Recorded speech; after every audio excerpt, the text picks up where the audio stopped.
Yeah.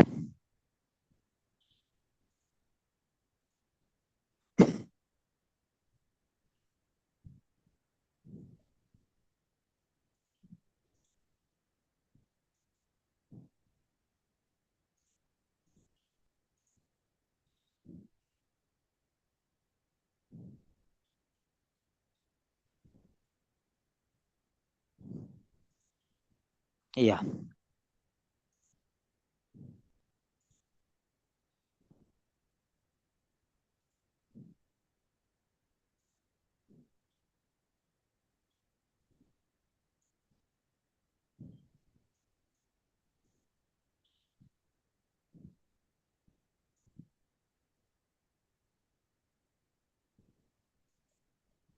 Yes.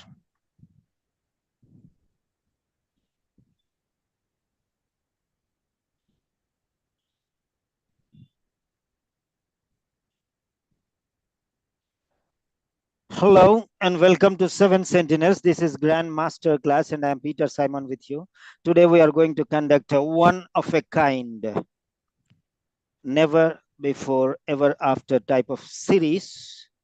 Simon Says Speaking Sessions, special series, signature style. Don't miss, never again.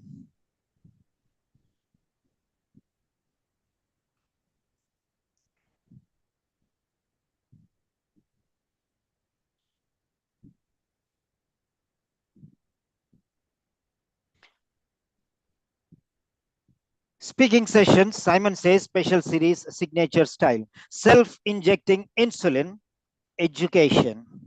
This is actually a nursing specific speaking card, but speaking is speaking for any profession. What all I'm going to teach you is not just for nursing, it is for every other profession equally.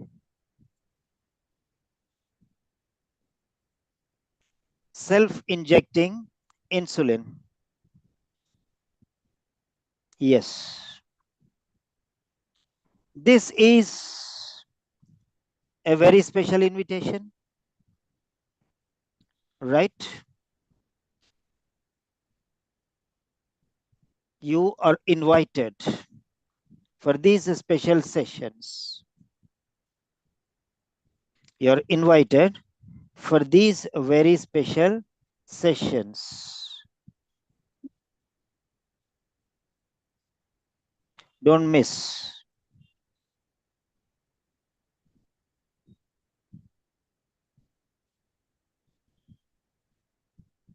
So here's a grand invitation message for you, all of you.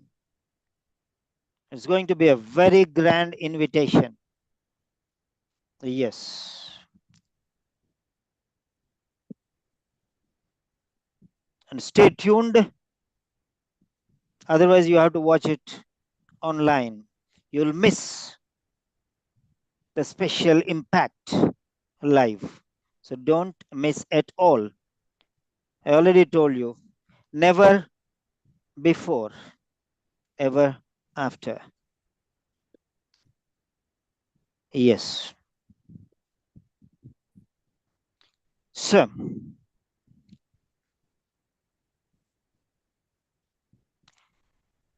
grand invitation message.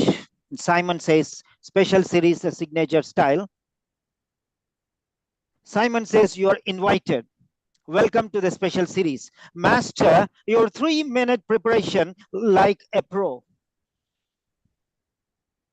A signature learning experience for nursing professionals, equally all the other 11 professionals.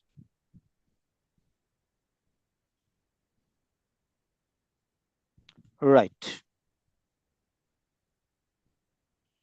Why you have to join this particular episode? Why should you join this particular episode? What is the benefit? Learn the 6-phase strategy to own your OET speaking role plays. Transform anxiety into confidence.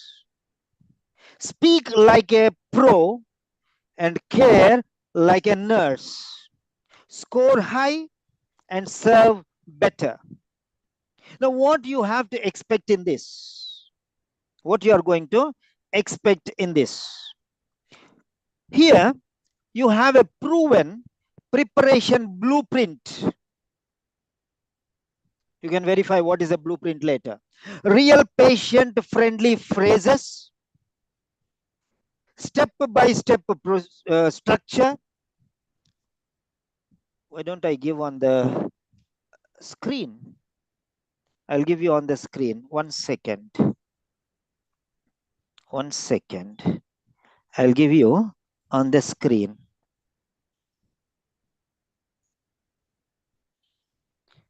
Even I don't need to read all these things if I take it on the screen. Copy. Selected test. Okay. Copy text. Yeah. Sometimes, mind doesn't work. When you want to do something, you'll be totally intoxicated with interest. A worded document. Yeah. This is the invitation message for you.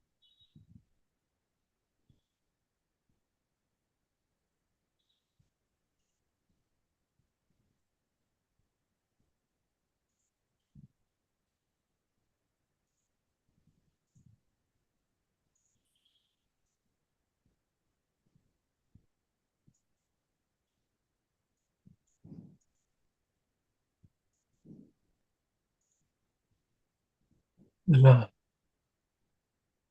All of you, mute, please.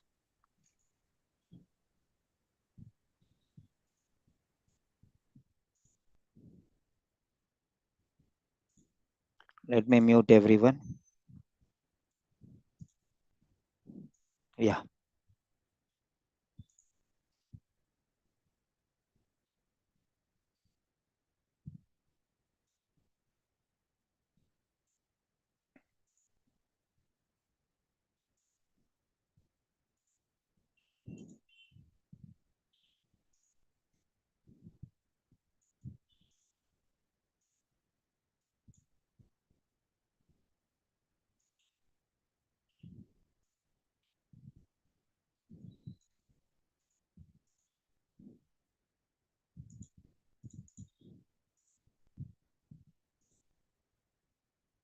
Mm-hmm. Yeah. So,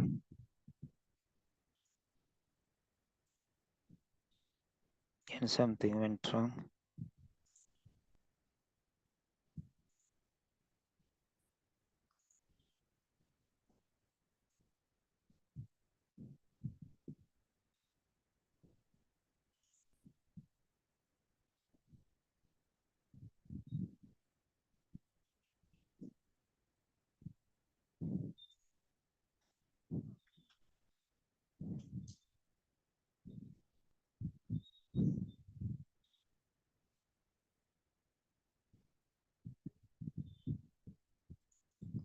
Yes.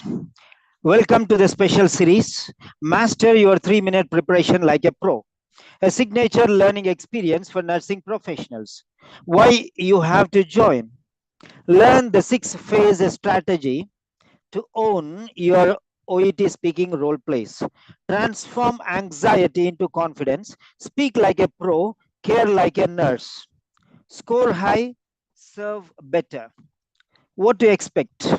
Proven preparation blueprint, real patient-friendly phrases, step-by-step structure, empathy-driven communication. Bonus, confidence boost closing ritual. Who is this for? Nurses dreaming of top scores, nurses who care about clear, kind, safe communication. You, yes, you. Special hook. Come learn the art of calm, clear, caring talk. Your patients will thank you, and so will the examiners. Iconic promise. Simon says, prepare with precision, speak with passion, heal with heart. Join us now. Don't miss this signature session. Transform your preparation, transform your results. Your best role play starts here.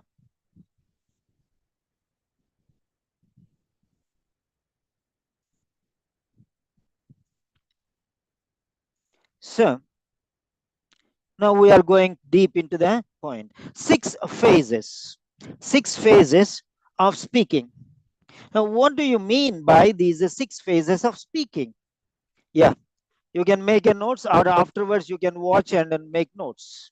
No need to worry. If you don't make any notes now, you can make it later. No problem at all, because it is recorded and it is there live online. Yep, it will be recorded. You can follow it up. Right. Now, first thing, yeah. So write down your problems. This is the only session I'm going to take full length. So write down all your problems and share your difficulties. And share your difficulties, please.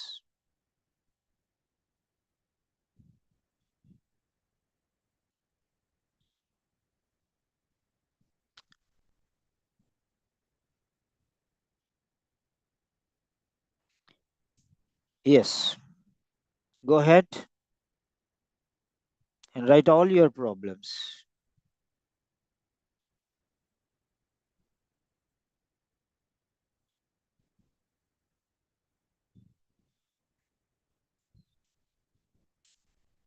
Now I'm going to show you the card.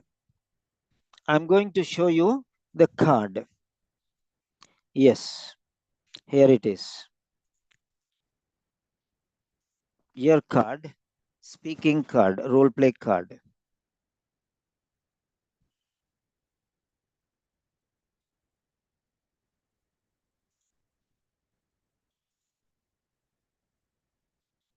This is the card.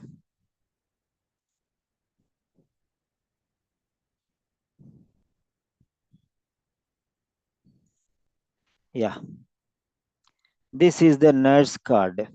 Don't bother about whether it is nurse card or any card. Just follow it up,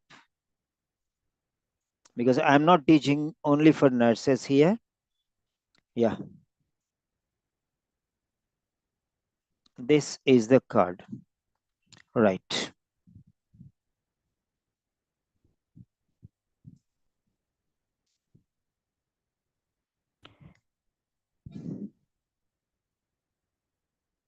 Now we have three things: one setting, one background, and tasks. There are 5 tasks in all, the 5 bullet points here. So, how to plan this? Just to go through this card for 1 minute. Go through this card for 1 minute, please. I'm going to show you how you can break this into 6 phases and mentally prepare so that you cannot miss.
Yes. So that's it. Now, now let me tell you some important things. Now, this preparation plan is very special, very, very special. Your final thoughts. Okay. So, how are you going to use this? Now, 3 minutes preparation plan. Make notes. Very, very important things. Make notes. If you miss also, don't worry, you can revisit the video. Before you begin your OET nursing speaking role play, you are given 3 minutes. How many minutes? 3 minutes to read and think about your role play card. This is not wasted time. It's your most powerful opportunity to prepare a clear, professional, and patient friendly interaction. So, practically use this time for solid preparation. No, don't just panic. Your 3 minute preparation is your strategic planning session as a healthcare professional. It's exactly what you do in real life when you quickly review a patient's chart. You have a card, you have his history, you have his chart. And then note their background and decide how to approach them carefully, respectfully, and helpfully. Why is this planning step or stage very important? Patients often come to you when they are worried, when they are in pain or uncertain. How you begin the conversation, organize your advice, respond to their concerns, and check they are understood. All of this affects their trust in you and the quality of care you provide. So it's a great impact, not only on the role play, but on the other person's attitude towards you, how he will respond. You will win his heart, you will win his trust. So, whatever you tell him, he will listen to you. Now, in the OET speaking test, your preparation time is when you plan how to build a rapport with the patient, how to explain clearly and simply. You have to explain very clearly with clarity, precision, and in simple terms, how to listen actively and respond sensitively. Most of the times, what happens, the nurse wants to speak, the doctor wants to speak, but before you speak, listen. If you listen, you will understand his problems, you will understand his worries, you will understand his heart, you will understand his mind, you will understand his attitude, you will understand his worries and concerns. Once you understand the problem, then you can give solution to the problem. Without understanding the problem, how can you solve the problem? How can you solve the problem? So try to understand the problem in the first place. Right. How to use a safe professional language. Safe language and professional language. How to avoid jargon and confusion. What type of vocabulary you have to use and what type of vocabulary you should not use. Avoid. Okay. Then next, avoid confusion also. For example, you're talking to a patient. You have to avoid medical jargon. You should not use high proficient medical jargon. Okay. If you use high level medical vocabulary, he will not understand. He'll get afraid. He'll get scared. He'll get confused. He'll get agitated, worried. Oh, this nurse is, scaring me. This doctor is putting me in tension. I don't want. I'll go to some other doctor. I'll go to some other nurse. Like that, they will feel. So avoid certain types of jargon and confusing language. And how to reassure and support the patient. Reassure the patient and support. Okay, there is nothing to worry. Many people have faced this problem. So you are one among them. So they have come out successfully, you will also come out successfully. There is nothing to worry. I'm there to support you in every phase of your difficulty. So that is called reassurance. This type of concerns are quite common. But let me tell you, as a doctor, as a nurse, let me tell you, as a doctor or as a nurse, I have an experience of 20 years as a doctor or 15 years as a nurse. In all this period, I have seen many patients suffering from this problem. Generalization, not specifically for this particular. I'm talking for any particular role play card. Any particular role play card. Remember that. So, they were able to manage very effectively, successfully. So, you will also handle carefully, successfully, efficiently, no problem. So don't worry. Take my words, mark my words. This is my promise. I will support you. So, like that. Then, aligning with assessment criteria. Now, assessment, there are, you have 3 minutes and you have to effectively design your performance to meet both assessment pillars. One is linguistic criteria, A1 to A4, and clinical communicative criteria, B1 to B5. What are these linguistic criteria? Linguistic criteria, first one is clear pronunciation. That is intelligibility.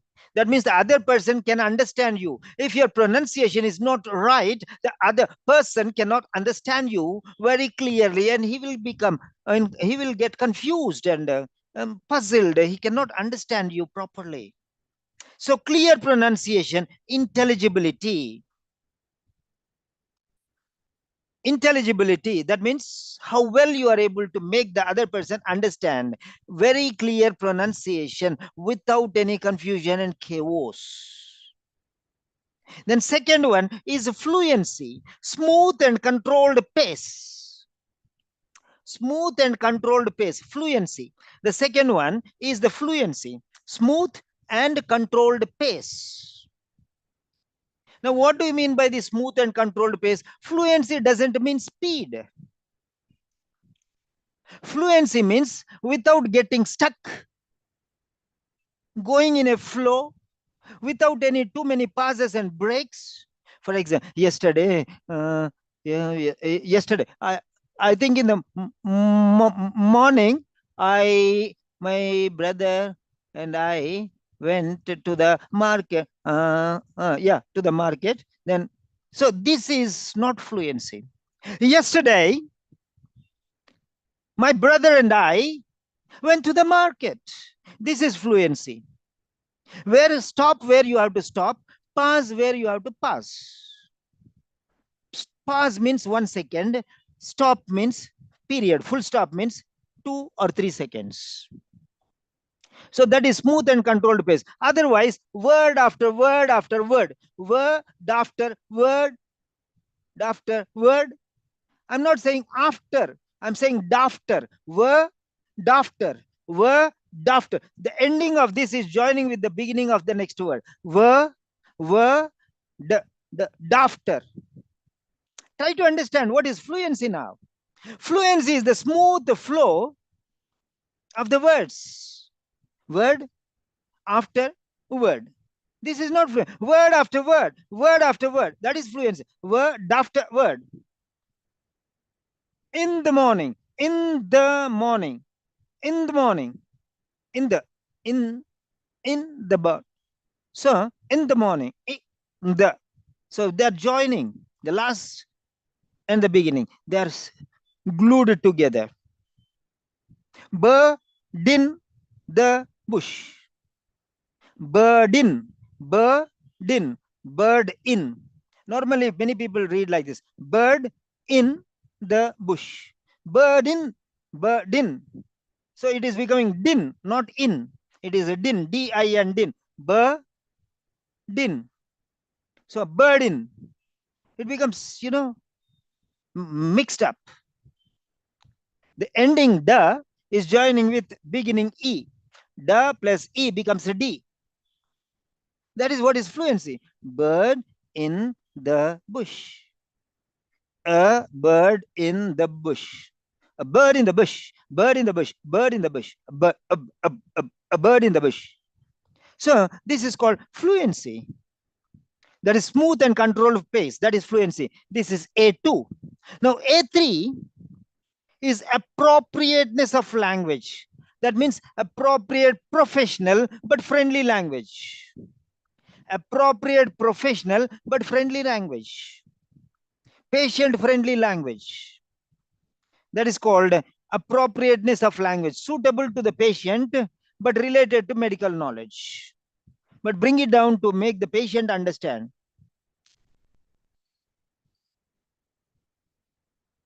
Okay. Migraine. Not everyone can understand. So you have to tell migraine. You have migraine problem. Migraine. What is this migraine? Oh, is it like cancer? So people will get afraid when you give high proficient, high profile names. So don't do that.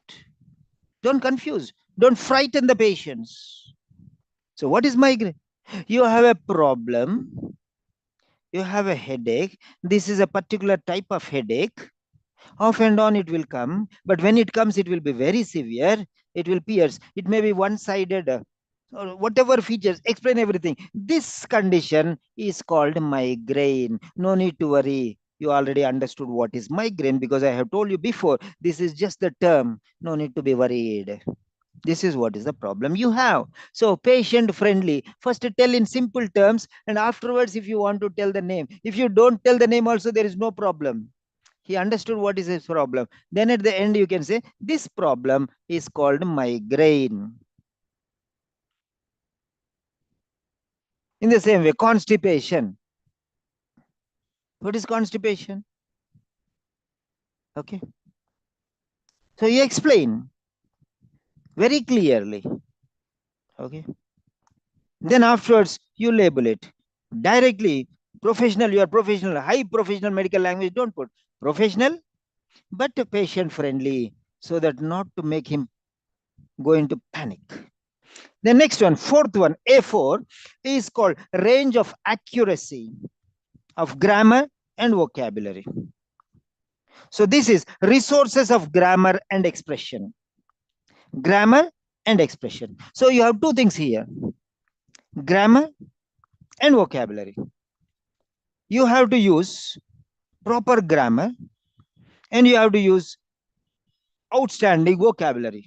Vocabulary different levels are A1, A2, B1, B2, C1, C2. So take the best vocabulary.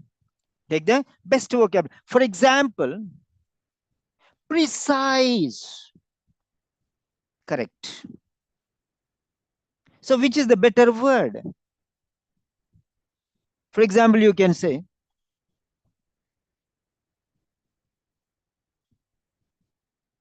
you have some words. You want to use certain words. Which words to use? Common words or extraordinary words? If you use common words, you'll get common marks, general marks, normal marks, usual marks, average marks. But if you use extraordinary words, you will get extraordinary marks, extraordinary results, extraordinary scores, above 400, 450, like that. So that is vocabulary. Okay. Compliant. Compliant is a very special word. Compliance or compliant.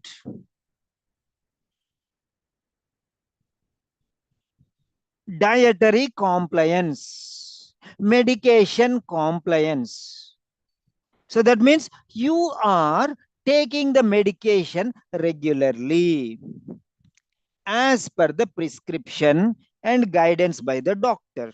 Instead of telling everything, you can say you are compliant with medication. Finished. So if you use this compliant, you are avoiding many other words. That means this one word is equal to 10 words. This one word is equal to 10 words. So you will get higher level of marks. That means short and simple, but very powerful. That's the point. So these are the 4 linguistic assessment criteria. Now next comes clinical communication criteria. Clinical communication criteria. Now, what are these clinical communication criteria? B1 to B5. There are 5. Dr. Robel, you'll not get this lecture again. Okay. These are for the exam going students. One lecture only I'll give you like this. So, clinical communication criteria B1 to B5. So, B1 is relationship building. Relationship building. How is your relation with the patient? Hello. Don't say hello. Hello is casual. It's not official. It is not formal. It is informal. It is casual. So don't use hi, hello. Say good morning, good afternoon, good evening, good day, or good night. Good day, gentlemen. Okay. Good day, good morning, good afternoon. This is formal. You'll go to your boss and you'll not say hi, hello. You'll say, am I your friend? In an office. We have to be formal. Good morning, sir. Good afternoon. Good evening. Formal style. Try to approach formal style. Okay. Yeah, this is an official conversation. Official conversation. Formal conversation. This is a professional conversation. You're not just a meeting somewhere, roadside meeting. No. Be very careful. Relationship is a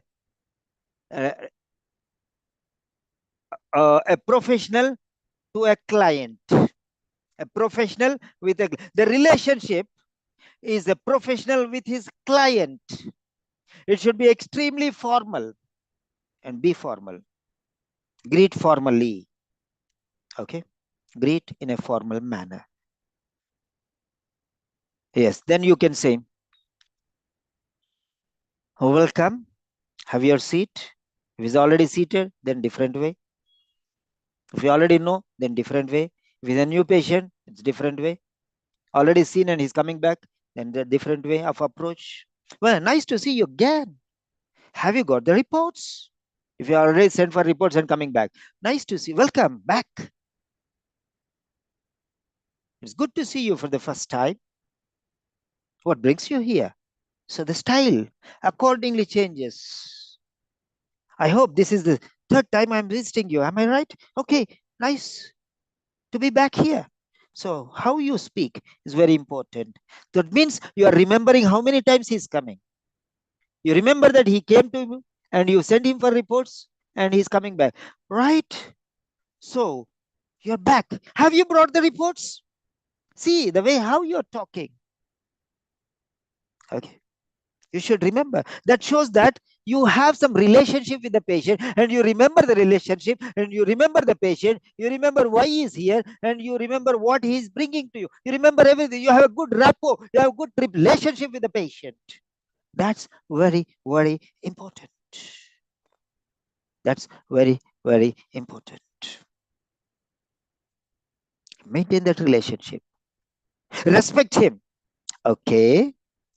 I know about your problem. Here is the case notes with me on my table.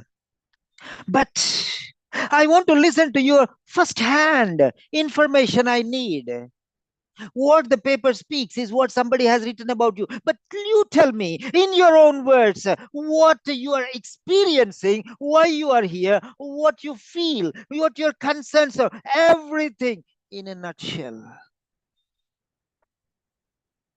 Keep it short and simple, but everything, whatever you feel important, please put it forth. I'll be very happy, all ears for you. How happy he feels when you talk like this. Okay. When he talks like this, he will feel very, very happy. He feel this is a very warm friendship. Warm friend, not a cold meeting. It's a warm relationship. Okay. Cold means not interested. Warm means very much interested, open-minded. Next, the second one is understanding and incorporating the patient's perspective.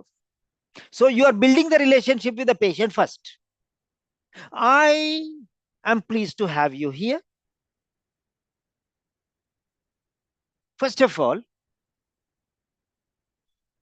let me introduce myself to you. By the way, I am Peter Simon. I'm your doctor.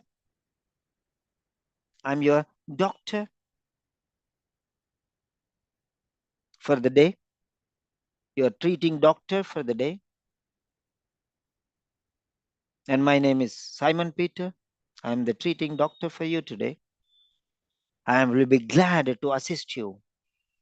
Before we commence our dialogue, our consultation, our discussion, can you please brief me about yourself? I mean, your name, your age, and the purpose of your visit, so that I can check and confirm, or for the recording purposes.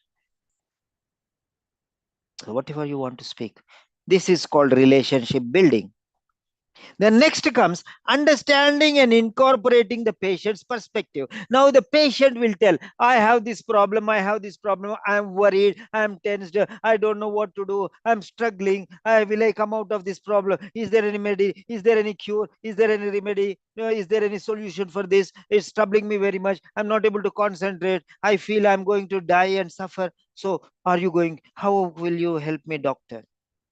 So his perspective, his ideology, his confusion, his chaos, his concerns, his worries, his attitude towards life, his vision regarding the problem, everything he's putting in front of you. When you make a good relationship, he will open his heart and put everything in front of you. Okay.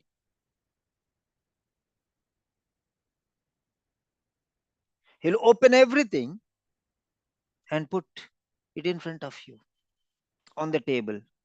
So it will be very clearly for you to understand what measures you have to take, what steps you have to take, and how you are going to deal with this particular person. That's understanding and incorporating. You are trying to understand his everything, and you are going to apply his everything to your solution. Okay? And create a solution. Oh, he has this worries, so I have to reassure. He is afraid, so I have to comfort him. He has a negative attitude to life, so I have to put him positive feelings. So like that, try to understand this. Next, third one is providing clear structure. Providing clear structure. Right. What do you mean by providing clear structure? Providing clear structure means from the beginning to the end, what you are going to do, how you are going to manage. Okay. How you are going to manage. First, you will ask some questions, introduction. Okay. Plan your structure, providing clear structure. First, counseling, asking questions, seeking information. You're asking questions there. Then he will give information to you. That particular information you are going to process. That means his problems you will understand, and then you will give solutions to those problems which he has put forward to you. Okay. That's what it is. Next. Effective information gathering. Structure means organization. First word, last introduction, last conclusion. Providing reassurance, seeking information, providing information, asking for problems, providing solutions, all these things. Okay. That's very, very important. Effective information gathering. How are you going to gather information? This is called seeking information. You will elicit information from the other person. How are you going to elicit this particular information? You will say, why do you, he said, doctor, I have pain in the neck, here in the back of the neck. Oh, why do you think? What type of pain is it? Do you get this pain regularly? Every day or every month? How frequently do you get this pain? How frequently do you get this pain? What type of pain it is? So you'll ask questions like this. You are gathering information. How many times in a day you are getting this pain? Are you getting it regularly? Or are you getting it once in a week? Okay. What is the gap between the first time and the second time? What is the time lapse? Okay. Is it very painful? So how do you feel when you get this pain? Do you know what what do you think the reason for this pain is? Then he'll say, I slept, doctor, when I was sleeping. I think my neck got stuck. Yeah, I also get many times like that. Neck pain because of a bad sleeping position. He will tell, why do you think you get this pain? What is the reason for this? Okay. When did you first notice this type of pain? What did you do when you got this pain? I applied some cream, doctor. What is that cream which you have applied?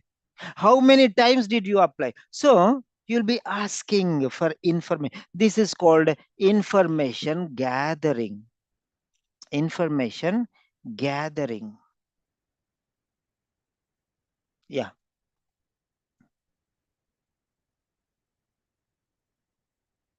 The next one, fifth one, B5. Safe and supportive information giving. Safe and supportive information giving. So once you gather information, these are the problems. You are gathering information, those are the problems. Okay, those are the problems. Once you gather the information, this one, this one, this one. Now you are ready with what are the problems. Then you will be ready with those solutions. Okay, you have pain. Now be careful. You what type of pillow you are using. Remove that pillow. Don't use that pillow. Take some other soft pillow or cushioned pillow or something like that. So you will be guiding them in that manner. Okay.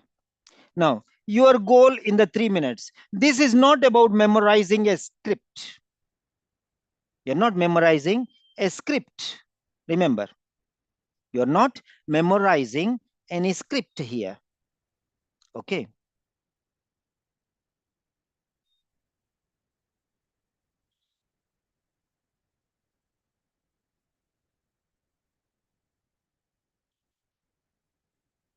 So instead, it's about preparing your mindset and strategy.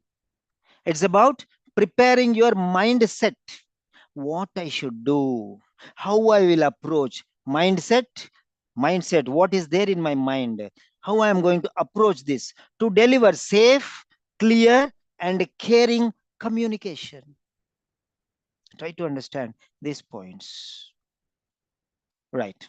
By breaking these 3 minutes into 6 phases of 30 seconds each, you ensure you don't miss any critical planning step. First one is, number one, 3 steps. First one is calming yourself and adopting the right professional tone. You are calming yourself and adapting the right professional tone. First, you will be cool, relaxed. You will be cool and relaxed. And you will apply the correct professional tone. You'll apply the correct professional tone. Number two, understanding the patient's background and setting. What is the background? What is the name of the patient? How old is he? What is his problem? That is background. And what is the setting? Community hospital, a community clinic, or a patient's home, or is it emergency department? What exactly is this? Is it operation theater? What exactly is the setting? Setting, place where you are meeting. That is the setting. And background, history of the patient, the problem, name, age, problem, or case, and everything related to that is the background. Next one, planning a clear, jargon free education points. Planning, clear, jargon free. Jargon free means medical jargon. Okay. High level medical vocabulary. Okay. High level medical vocabulary. Avoid. Jargon free education points, training points. Next one, deciding how to listen and respond empathetically. Empathetic. Empathetic or sympathetic. You have to be you have to express empathy empathetically. Deciding how to listen with patience, ready to understand, with love, affection, and concern. Okay. To the utmost professional standards and respond empathetically. Yeah, I understand your concerns, but do not worry. I am with you. The way how you are talking, the tone, the attitude, no, no, not to worry. Why are you worrying? What is that? It's rude. It's rude. Okay.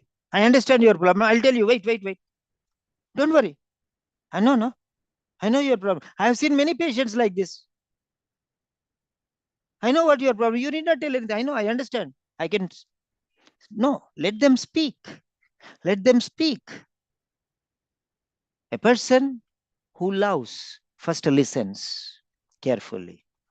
The next one, deciding how to listen and respond empathetically. Fifth one, structuring your task, structuring organization, structuring your talk with signposts and logical flow. First and foremost, there is no need to worry. So remove all your fears.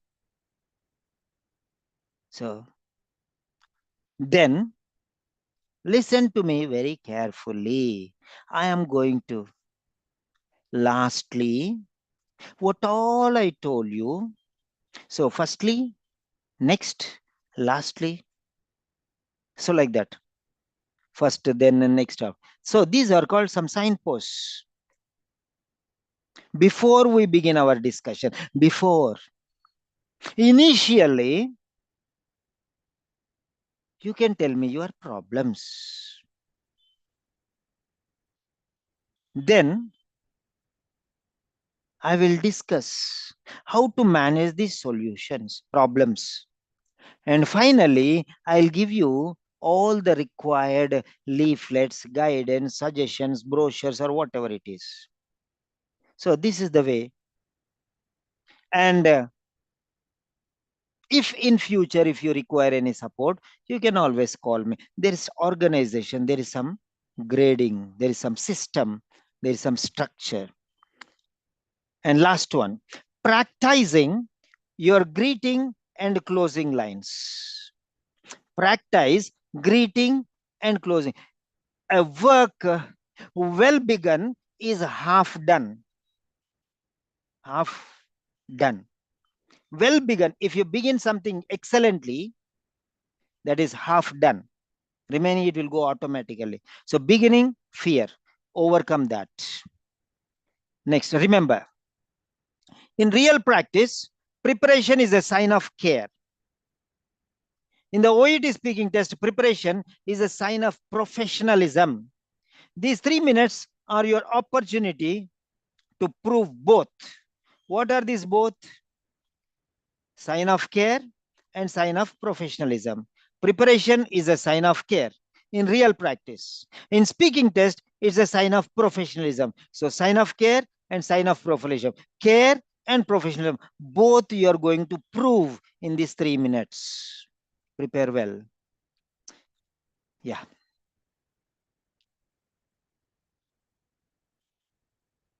Now let me give you the first part. What will you do in the first 3 minutes? Now phase 1. Phase 1. Phase 1 means 0 to 30 seconds. Total you have 60 into 3, 180 seconds. 3 minutes, 180 seconds. Now we are going to step into the, so what are the things we are going to do? I have told you.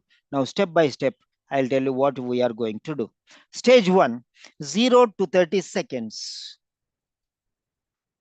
Now the goal, calm and orient yourself. Robel Rahman, Dr. Robel, write down.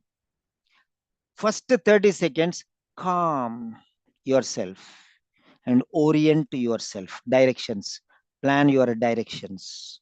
Calm and orient yourself.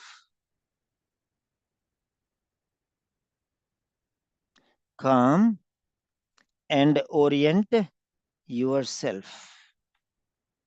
All right, write down. CALM, calm and orient yourself. So 30 seconds, first 30 seconds, first phase 1 or stage 1, whatever you want to write, you can write first phase or stage 1. Yeah. The goal, get centered, reduce anxiety, quickly understand the setting and patient background so you can adopt the right tone. Get centered, reduce anxiety, quickly understand the setting and patient background so you can adopt the right tone with the patient. Now, steps to take. Number 1, take 2 deep breaths. Take 2 deep breaths.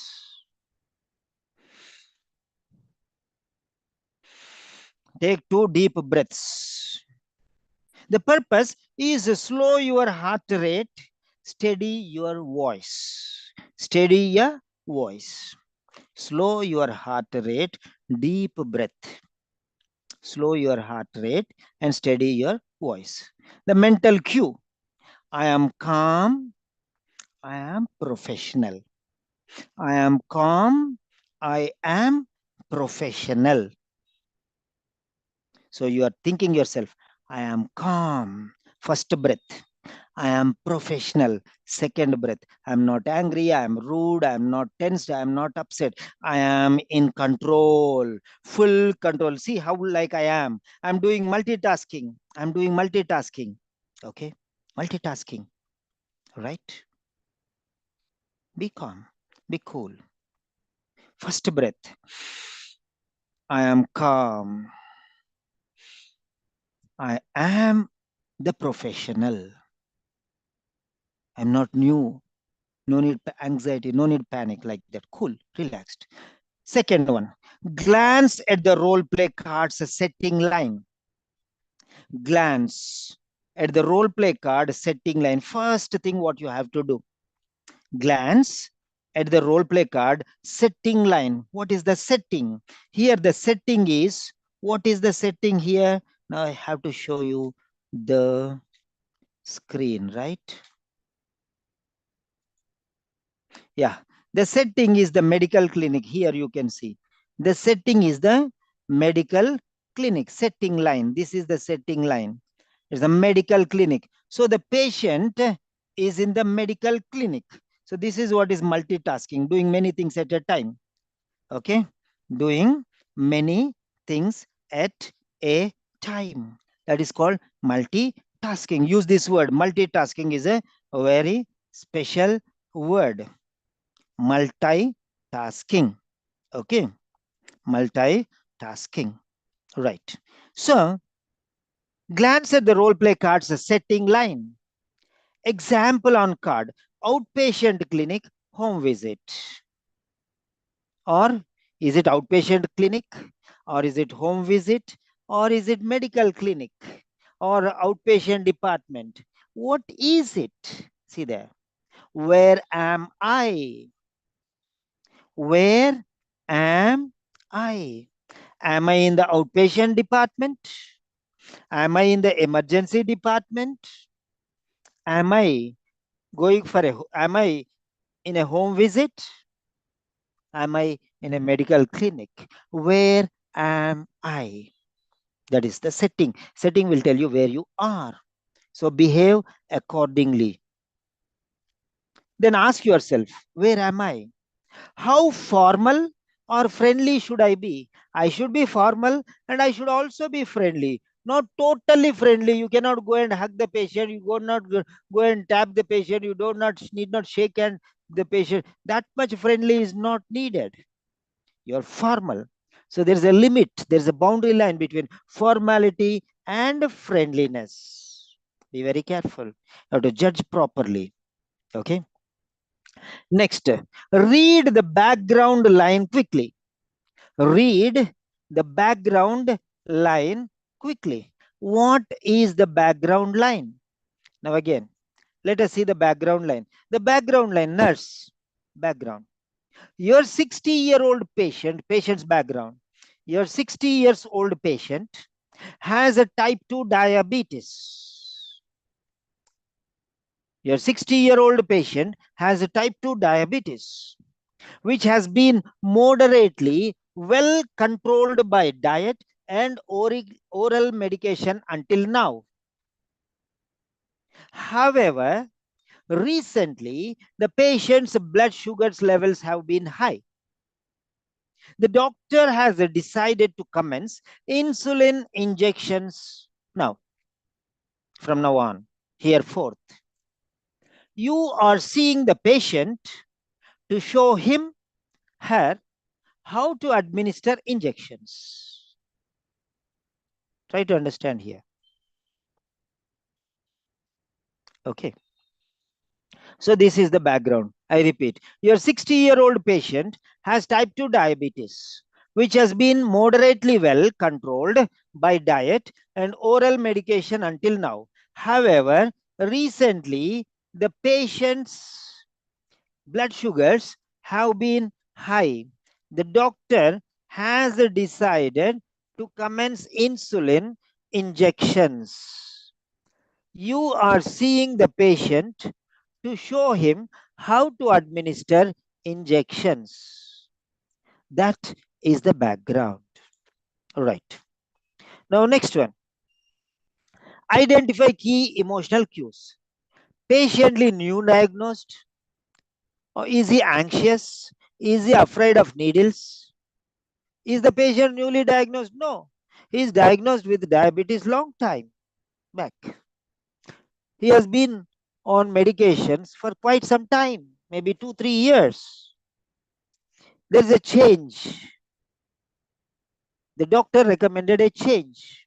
So, what are the cues here? What are the emotional cues here? So, the patient is worried about the transition from medication to insulin. So, that is the worry of the patient. How can I take injections all by myself? I'm afraid of injections. Like this, there may be anything. Anxious, afraid of needles. Why doctor asked me to change? So the patient may be scared, resistant, not ready to listen, reluctant, not at all, overwhelmed, puzzled, confused, agitated, or worried. Flag all these things. Flag all these things.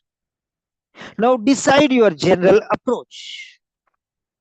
Decide your general approach to your patient. What is the tone? Warm, warm means friendly. Calm, cool, not aggressive. Reassuring, comforting, sympathetic, or empathetic.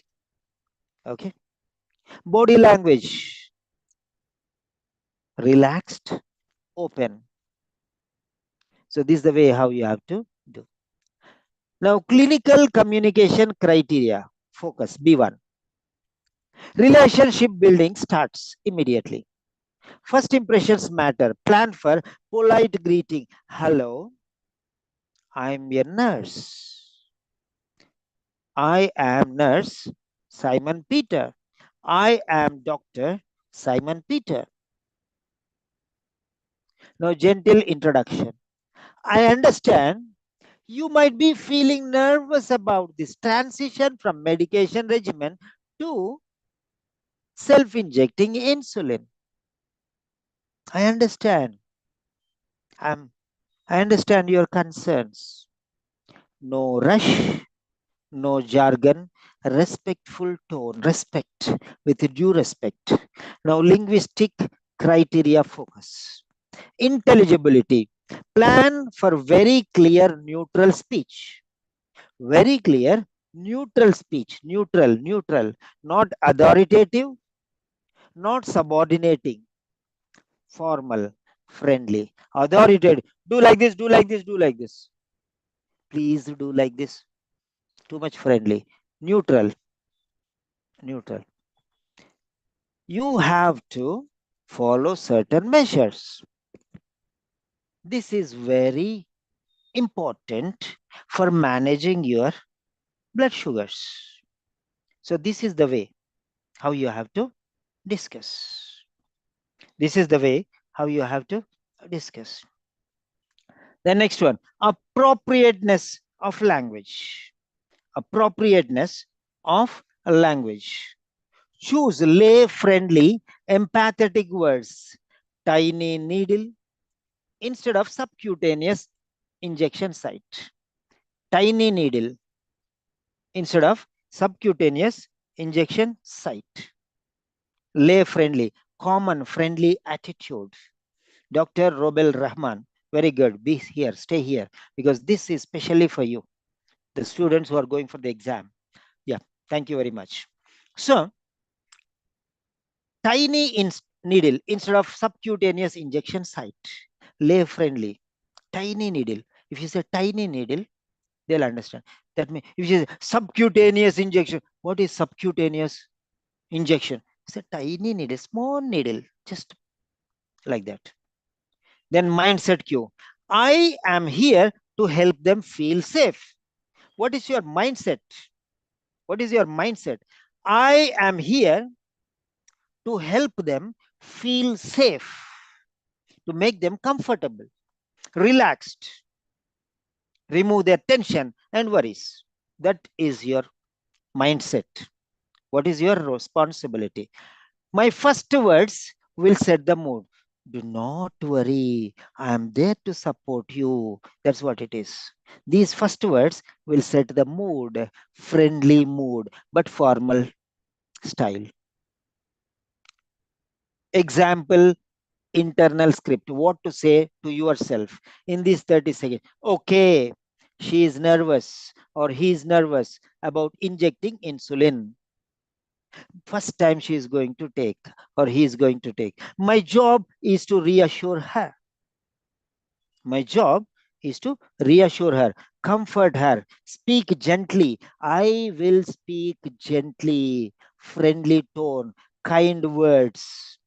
Avoid medical jargon and show I care for her or him. I'll greet her warmly and set a calm tone. That's how it is. This is the first 30 seconds you have to plan. The first 30 seconds. Now let's go to the second 30 seconds. Now, Dr. Robel, can you unmute and say how beneficial this is for you?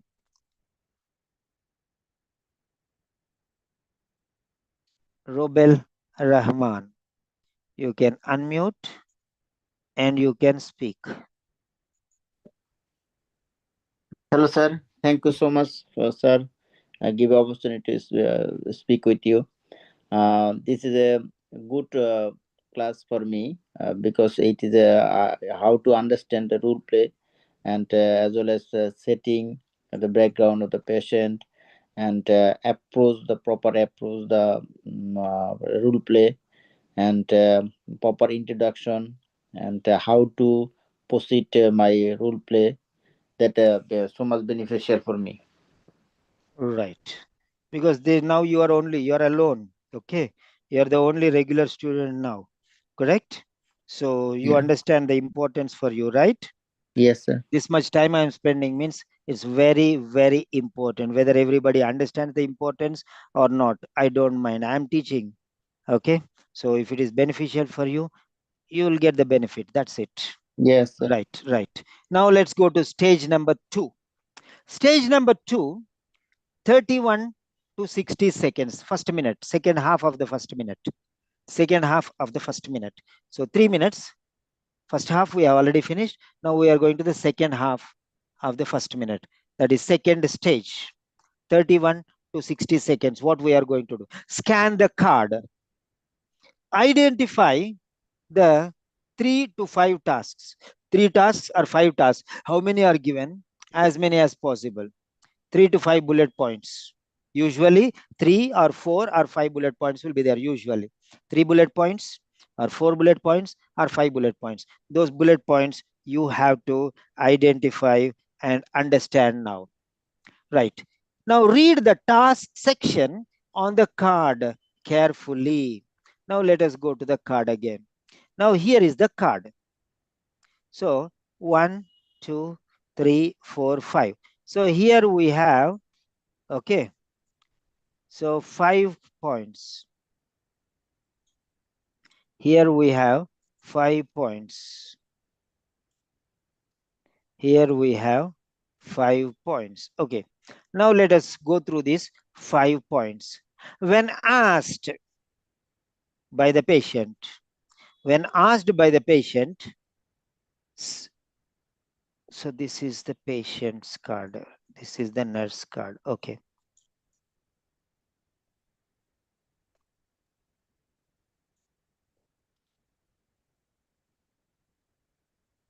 Yeah. This is the nurse card. Yeah, here it is. Yeah. So confirm the reason for appointment. Confirm the reason for appointment. I mean, why is he here? Why this appointment scheduled?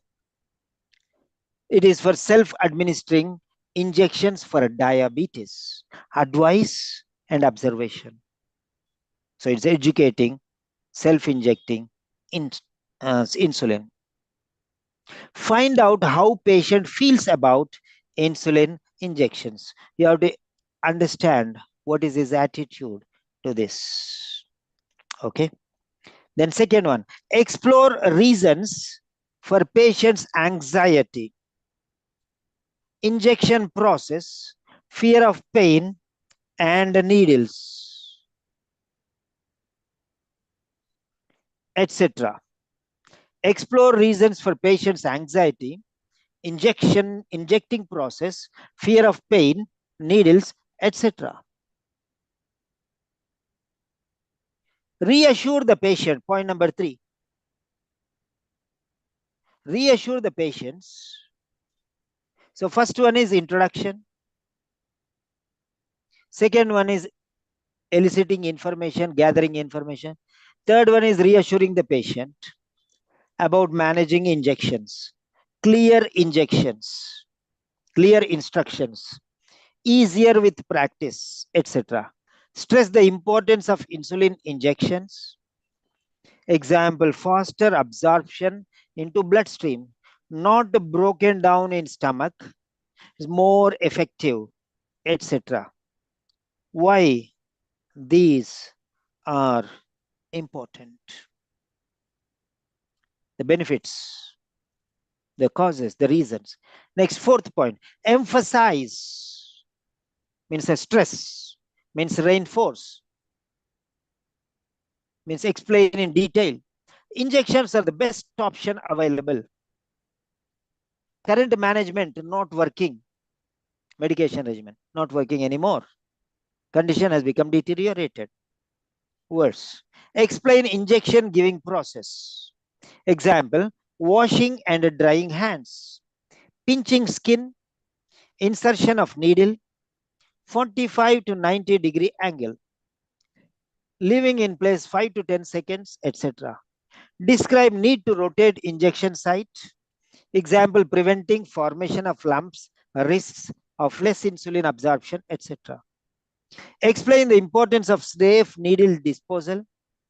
Example, suitable containers, proper care and handling, etc. Outside insulin storage, example, refrigerating unopened insulin, not exposing to sunlight, high temperatures, checking expiration dates, etc. Establishing patient's willingness to be observed and self-injecting. So these are the 5 bullet points. These are the 5 bullet points. After going through these 5 bullet points, yeah, now usually, so first thing you have to explain insulin injection process. So what you have to do is, you understand what are your tasks. 5 tasks are there. You have to explain insulin injection process, the procedure of injecting, self-injecting insulin. Next, check understanding whether he understood or not. Number 3, addressing concerns or fears. That means reassurance. Fourth one, explain safe disposal. Fifth one, providing reassurance. So these are the 5 things. Explain insulin injection process. Check understanding. Third one is address concerns or fears. Fourth one is explain safe disposal. Fifth one is provide reassurance. Now, circle or underline key verbs or phrases. What are the key words or phrases? Now, let us check there again. The key words are, you can see here. Oh,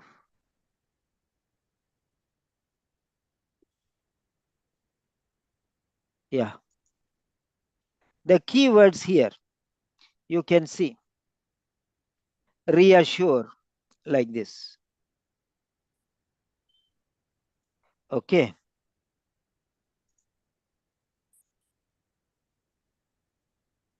The keywords are reassure. So you are providing reassurance. So you are explaining. Okay. Confirm reasons means finding information. Explore reasons means elicitation.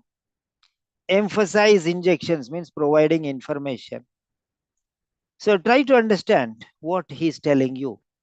So these are the words. Describe, stress. Okay. Stress, describe, explain, outline. Okay. Establish means make clear.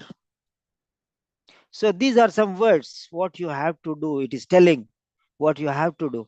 These are going to tell you about what you have to do. Right. Fine. So identify those words. The next. So explain, check understanding, reassure, discuss disposal, invite questions, provide suggestions, like that one. The next one, number or lightly order them. Order them 1, 2, 3, 4, 5. Number 1, introduction. Number 2, explain procedure. Number 3, address concerns. Number 4, disposal instructions. Number 5, check understanding. So like that one, 1, 2, 3, 4, 5. Number order. This is called ordering. What order you have to deal with this. Now flag potential patient emotions. Fear of needles, flag, red flag. Confusion about disposal, red flag. Anxiety about doing it alone, fear, red flag, means danger zone. He says, no, I'll not do because I'm afraid. Why? Because I'm afraid. I'm confused. What to do about these needles, used needles? I don't know.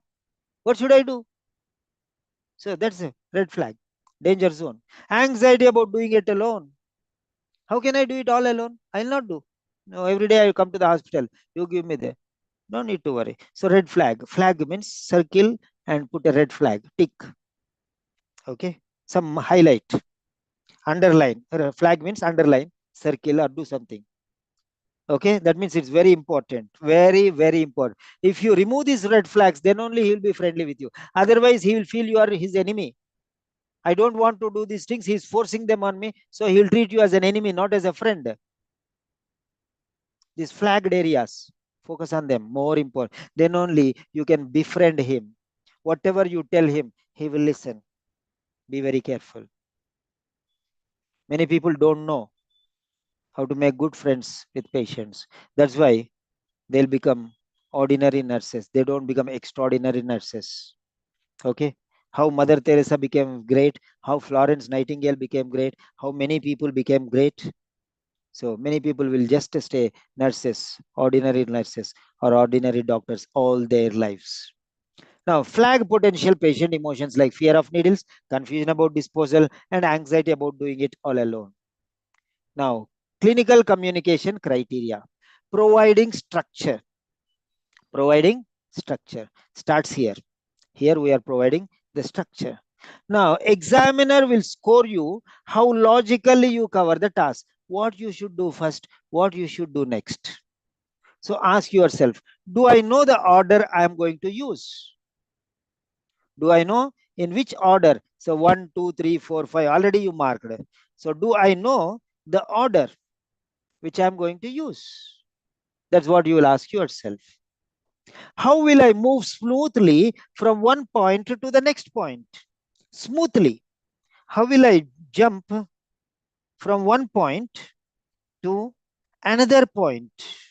How will I handle these things? That's very important. Now, understanding patient's perspective. Understanding patient's perspective. B2. Recognize which tasks will need more empathy. Which tasks will need more empathy here? Fear. He is afraid. You have to address his fear. You say, how can I take these injections? It's very difficult for me. I will not take. There is nothing to worry. I'm going to stay with you. I'm going to train you everything. Afterwards, still if you are worried, then okay, we'll think about it. But now, let me explain you everything. Please be relaxed. I am going to help you in every possible way. So, this is quite normal. If I were in your place, I would have also felt in the same way. Many patients reacted like you because for them also it was the first time, but afterwards they are able to manage their life very well and lead a wonderful life. The only difference is they are self injecting insulin. They are self injecting insulin. That's what you have to tell. That's what you have to tell. Then next,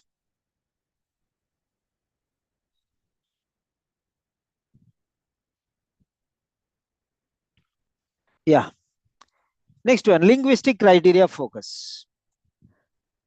Appropriate appropriateness of language. Appropriateness of language. What is this appropriateness of language? That means professional and friendly tone. Professional and friendly tone. So note any technical terms you need to simplify. Subcutaneous. Huh? What is this subcutaneous? What is this cutaneous? What is this? So he'll be confused. So use a friendly tone. Just under the skin. Don't say subcutaneous. Say just under the skin. Just under the skin. Skin, just under the skin. If you say subcutaneous, what is the subcutaneous? He may not understand. Na? So medical terms simplify. That is called appropriateness of language. Don't use high profile medical jargon. That's what I'm saying. Don't use high profile medical jargon. Use simple vocabulary. Use simple vocabulary so that the patient will not be confused. Now, so resources and grammar and expression. Now, resources of grammar. Plan varied phrases. Varied phrases. For example, same styles don't use. If. Don't use too many ifs. Don't use too many befores. Don't use too many things. Okay. Follow. Avoid repetition. Avoid repetition. Okay. I will explain. I will explain. I will explain every time. He will ask something, you'll say, I will explain. Now I'll explain you about injection. Now I'll explain you about disposal. Now I'll explain you about. Why every time I will explain? Change. Change. Okay. Change the style, change the model, change the presentation. Don't use the same styles time and again. That's what I'm telling you. Next. So, mindset. Q. These tasks are my roadmap. These tasks are my roadmap. So, this is the starting place, departure. First stop, second stop, third stop, destination.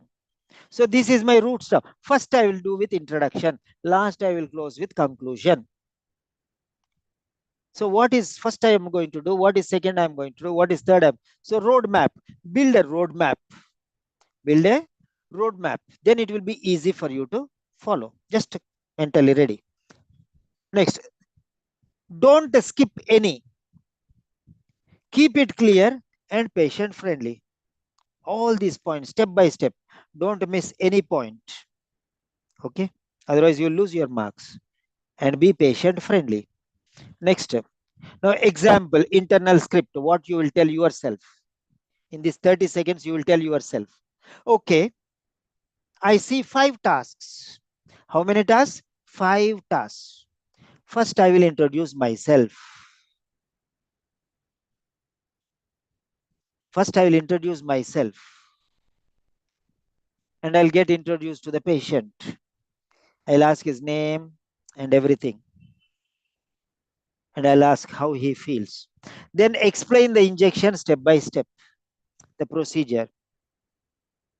Then I'll ask if he has any fears or worries.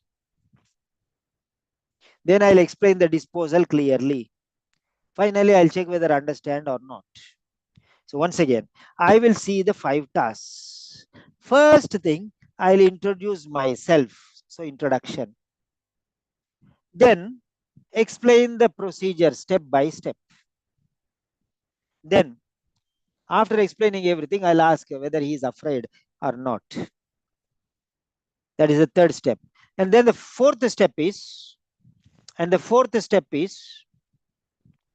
disposal, safe disposal.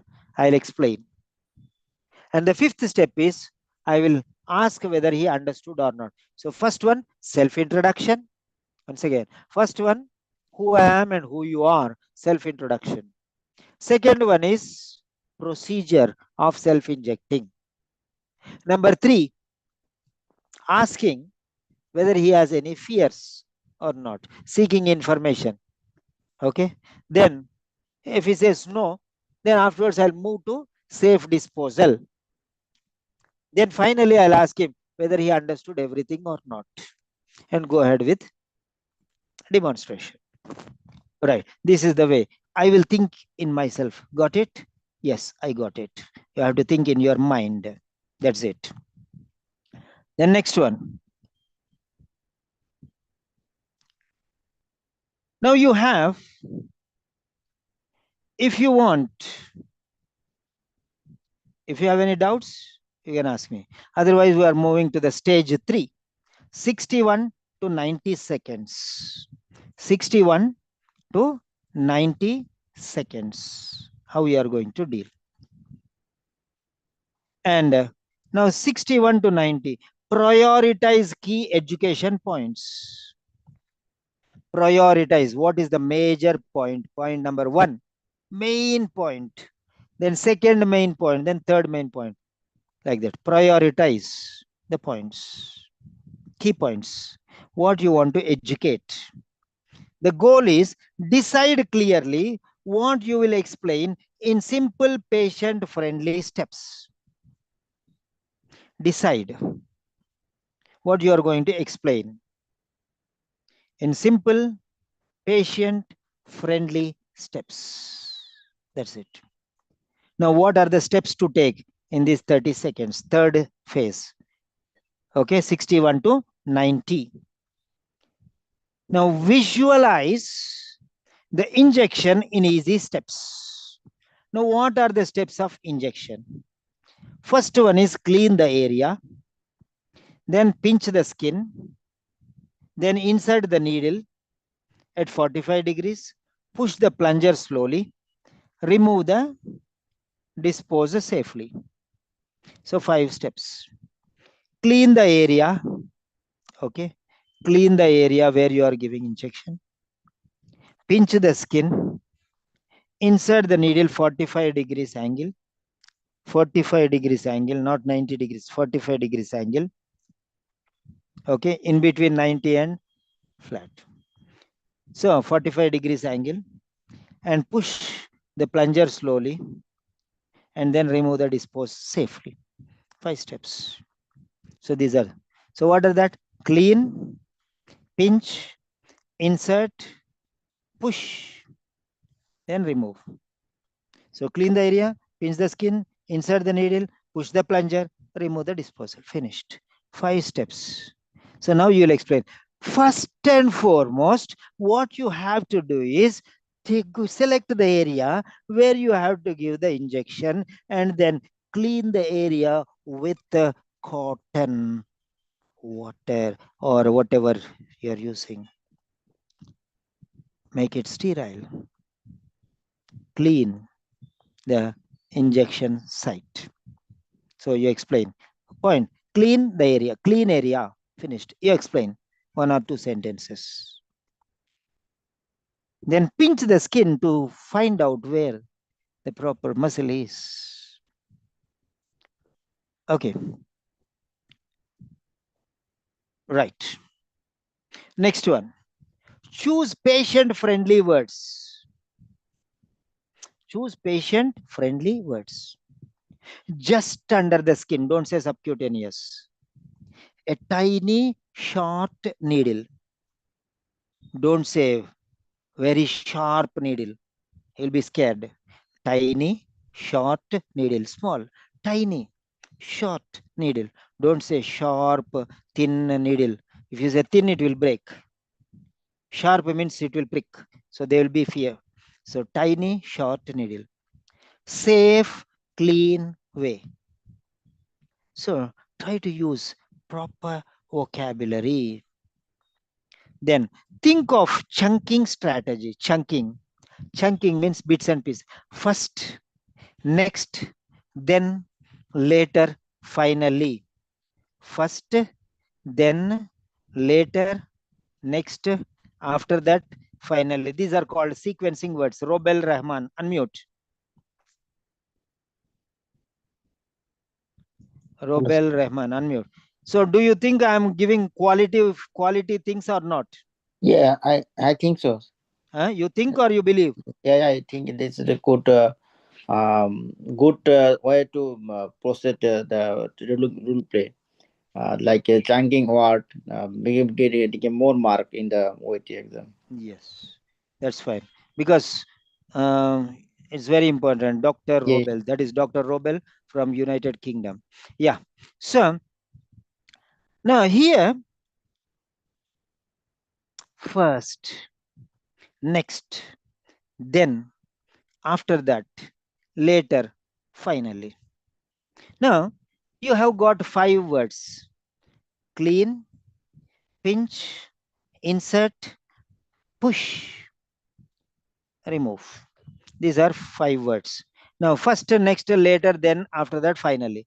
So these words, first of all, clean the area with cotton and some gel or whatever solution, whatever you want. Then next, after that, pinch the area with your pointing finger and your thumb little lightly so that you'll find where the muscle exactly is. Now, take the fully loaded syringe, which is loaded according to the recommendations, and insert it at a 45-degree angle. Then push the plunger to insert or to uh, insert the injection into the inject the insulin into the muscle. Once it is done, finally remove the disposal and dispose it safely into the disposal bin or container and tighten the lid.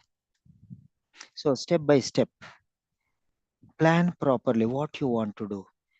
This card or any other card or whatever card. I cannot teach every card like this. So one particular card I am explaining. So apply that one. This is not nursing, this is not medicine, this is not anything. This is everything for every profession, every speaking card. This will be useful. I am teaching more than anything else.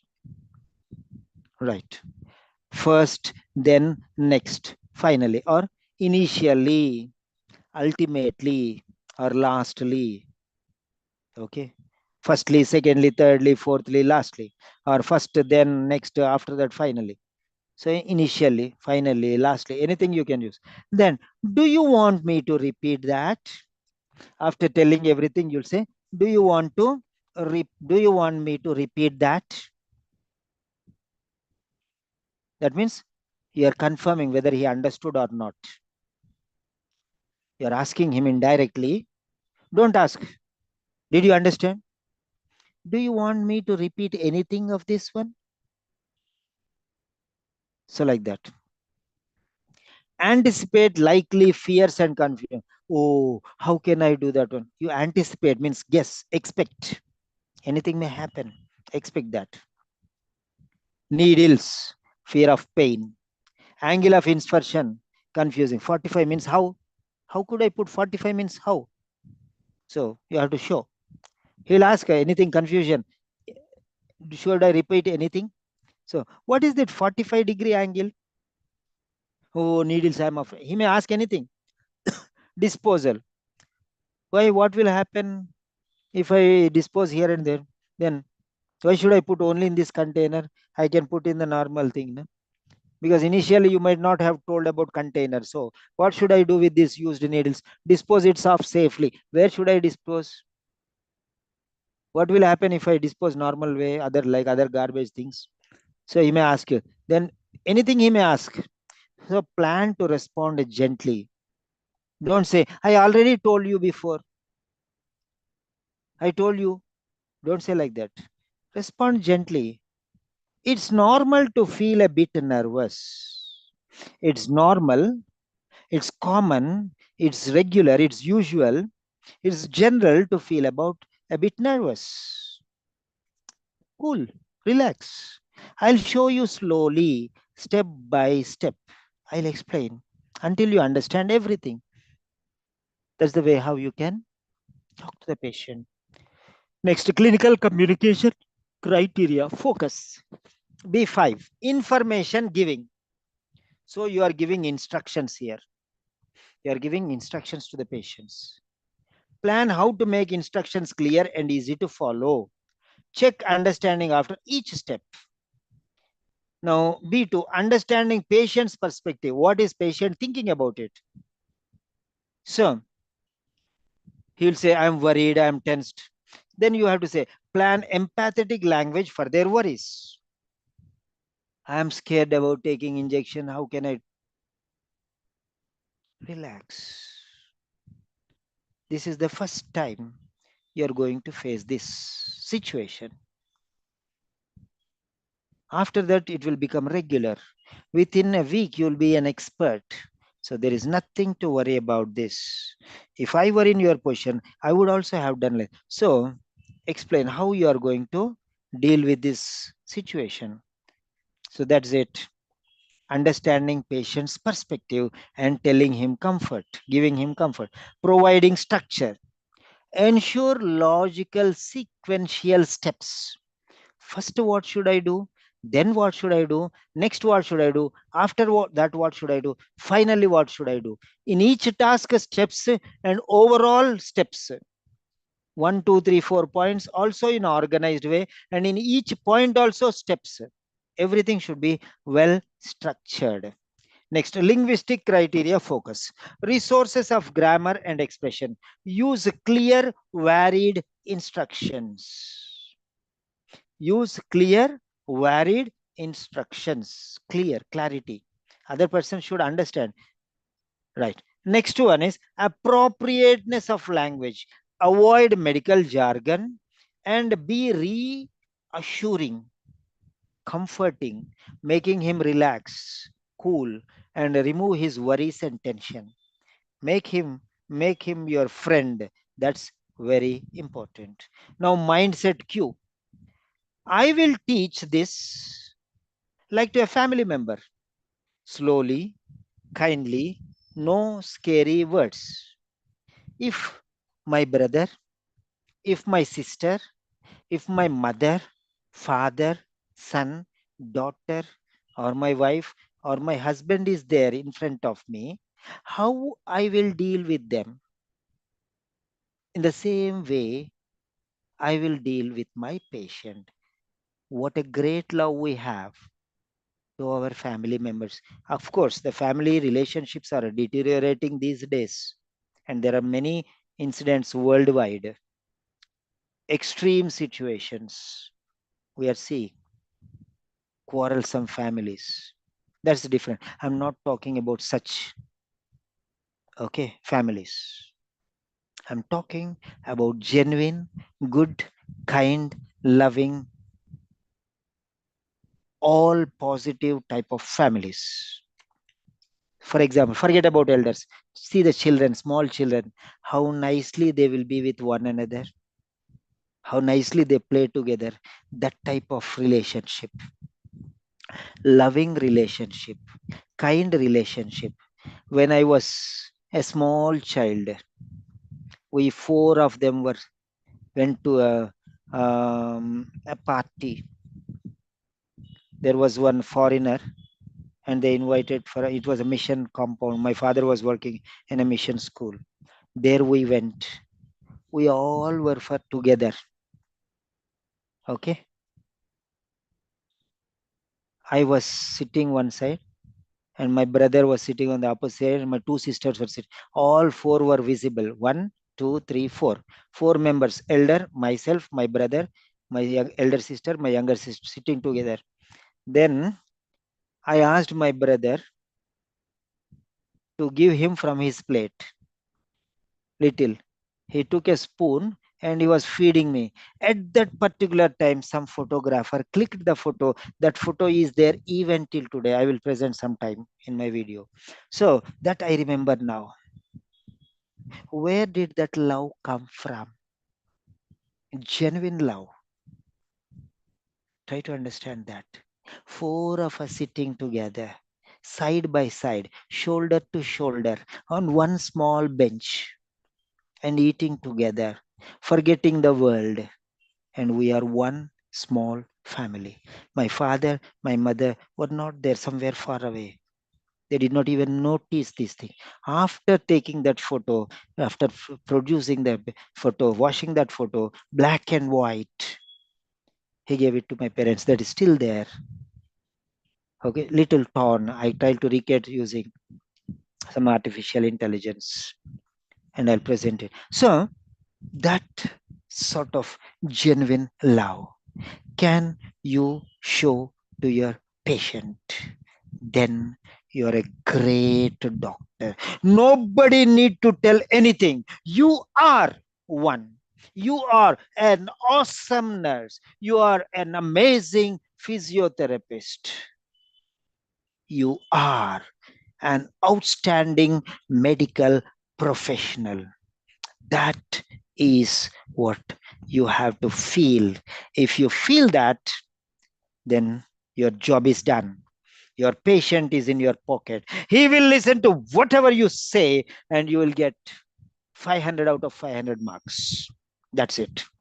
No doubt. Yeah. So, see, I'm giving such a great lecture. People are not interested. They don't have time. They pay money 15,000, 20,000, 25,000, 40,000. They don't have time to listen to all these things. So that's why, even if one student is there, only Dr. Robel Rahman was there from the beginning till now. Is he crazy? Is he mad? Let us ask him. Dr. Robel Rahman. Okay, you know me what I'm talking.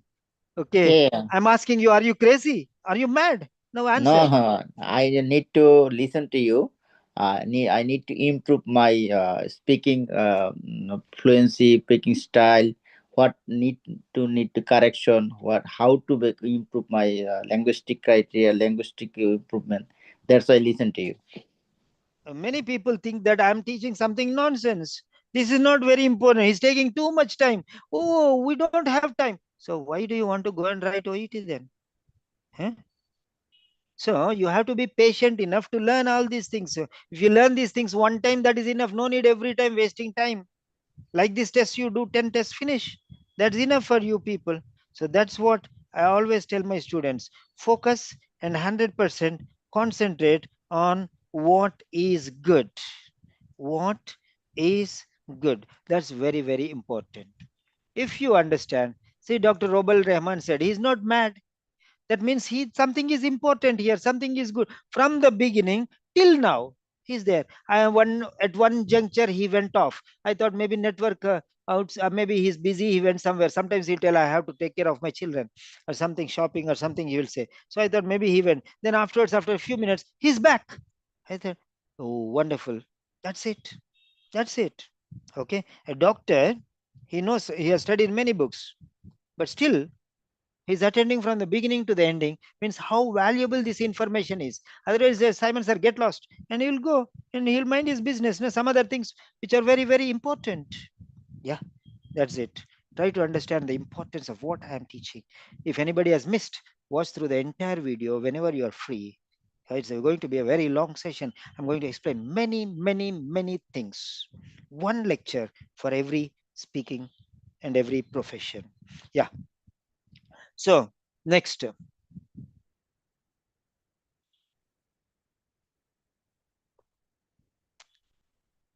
So, I will teach this like to a family member, slowly, kindly, and no scary words. Subcutaneous. Subcutaneous? What is subcutaneous?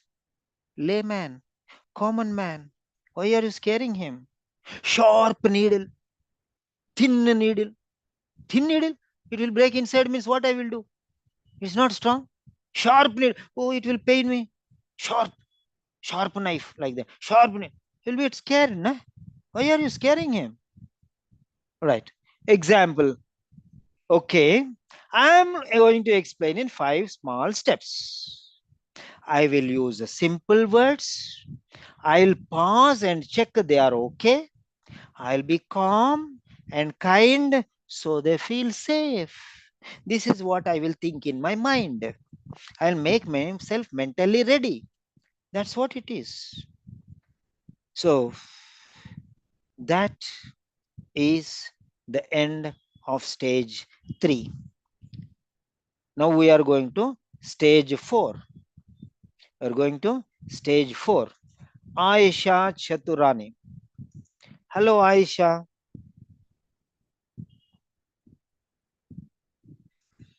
Can you unmute? Are you able to follow? Am I clear? Aisha Chaturani. Are you available? Unmute and speak something. If you are busy, you can message me otherwise. Yeah, I'm calling you because you are a regular student. I wanted to ask you whether you are able to understand or not. Yeah, I think you have some problem with your mic or anything. Okay. If you're not able to answer, just respond. Say I am busy or I cannot speak or something like that. Okay. Now, coming to the point, the fourth phase. That means the second half of the second minute. The second half of the second minute. That means 90 to 120 seconds. What you are going to do? Plan patient engagement. The phase is called plan patient engagement. How you are going to engage your patient, how much he should speak, what type of information you want to from him, how you are going to deal with this patient, how much time you are going to give him, and everything. Okay, Aisha, thank you very much, no problem. So this is how, at least you are there listening some here and there, no problem, that's enough. So engaging, how you are engaging the patient, when you want the patient to stop, when you want the patient to start talking, what type of information you want from him. So you have planned very carefully what type of questions you have to ask. If you want long answers from the patient, you will ask open questions. If you want short information, you will ask closed questions. Do you have pain? Yes, sir. Yes, doctor. Where is the pain? Near the neck. Is it frequent or infrequent? You'll say infrequent. So limited. This is short answers. How you want the information, like that you frame your questions. If you want to give him more time to make more freely in the beginning, to tell him about all the, yeah, now tell me everything about your problem that you are facing. Then he will tell, doctor, I have a pain, this pain is here at the back of the neck. It is once in a while it will come. It's not regular. I don't feel it every day. Sometimes it comes once in a week, then maybe afterwards next week. So after maybe next fortnight, maybe after 1 month. Sometimes 1 week, one fortnight, or 1 month, sometimes after one day. It is not very frequent, doctor. I can't say this regular timing like that. So when it comes, it is very painful. I cannot even move my head like this. I will hold my neck like this, because if I move, it hurts a lot. So this is open type of question. Open question, closed question. You want limited answer, ask a closed question. If you want unlimited answer, ask open question. And limit him in time.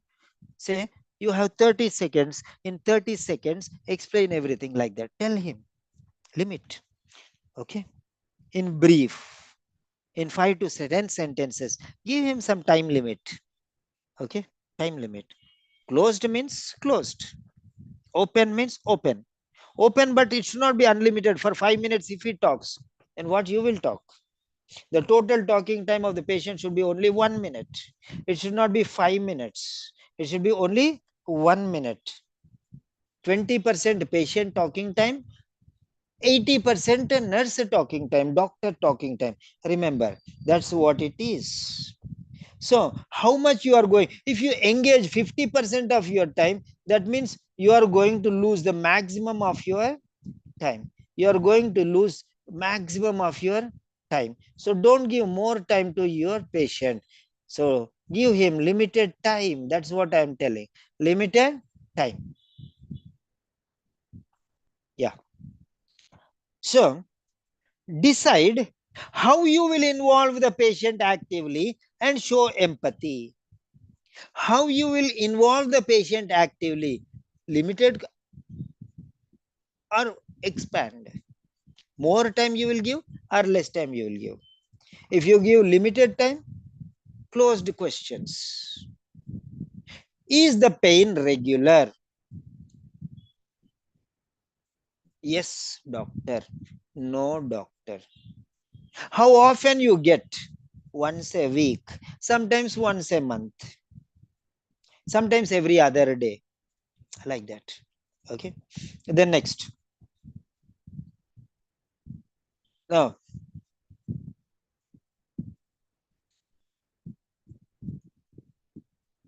so how are you going to ask the questions?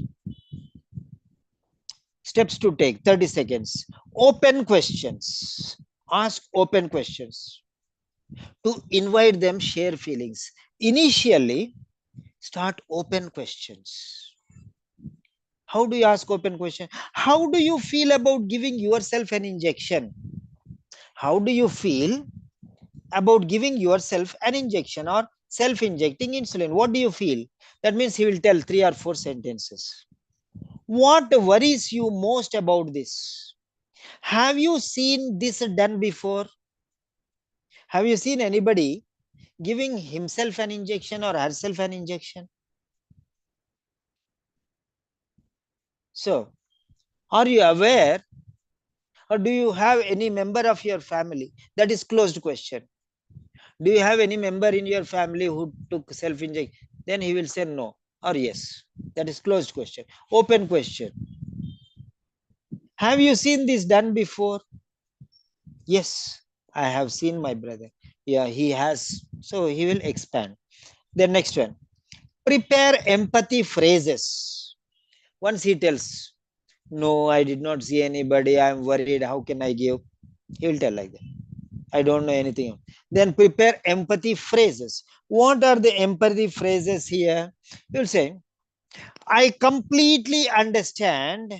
It feels scary at first. I absolutely understand your concerns.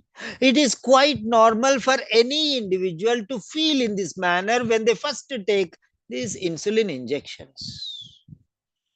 I totally agree with your concerns. I have seen many patients who are worried in the first stage. It's quite normal. So these are some phrases you can say. And I'll read some more phrases for you. Yeah. Many people feel the same way before they try. It's okay to feel nervous about this. But I'll show you. Don't worry. We are there. You're in safe hands. We'll guide you carefully, step by step, until you feel confident. Many of my patients also felt in the same way. My uncle also takes insulin injections now, and he has been taking for the past 4 years. But initially, he also was scared when I taught him. Okay, like this, you can comfort them.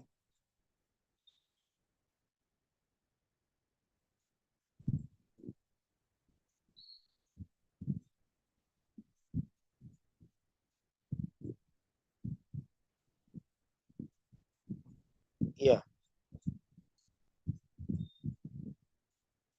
right. Next. Okay, phrases. Tell me more about that. That makes sense. He says, he says many sentences. Then you'll say, think about listening cues. When he is talking, I feel pain, doctor, here. Oh, I see. It's very much. I understand. That makes sense. Tell me more about that. Like this, you can give some more points for him to continue if you want him to continue. Oh, is that so? That's right. I understand. You feel pain? Is it worse? Tell me more about that. So you'll give some push. Come on, as if you are listening to him.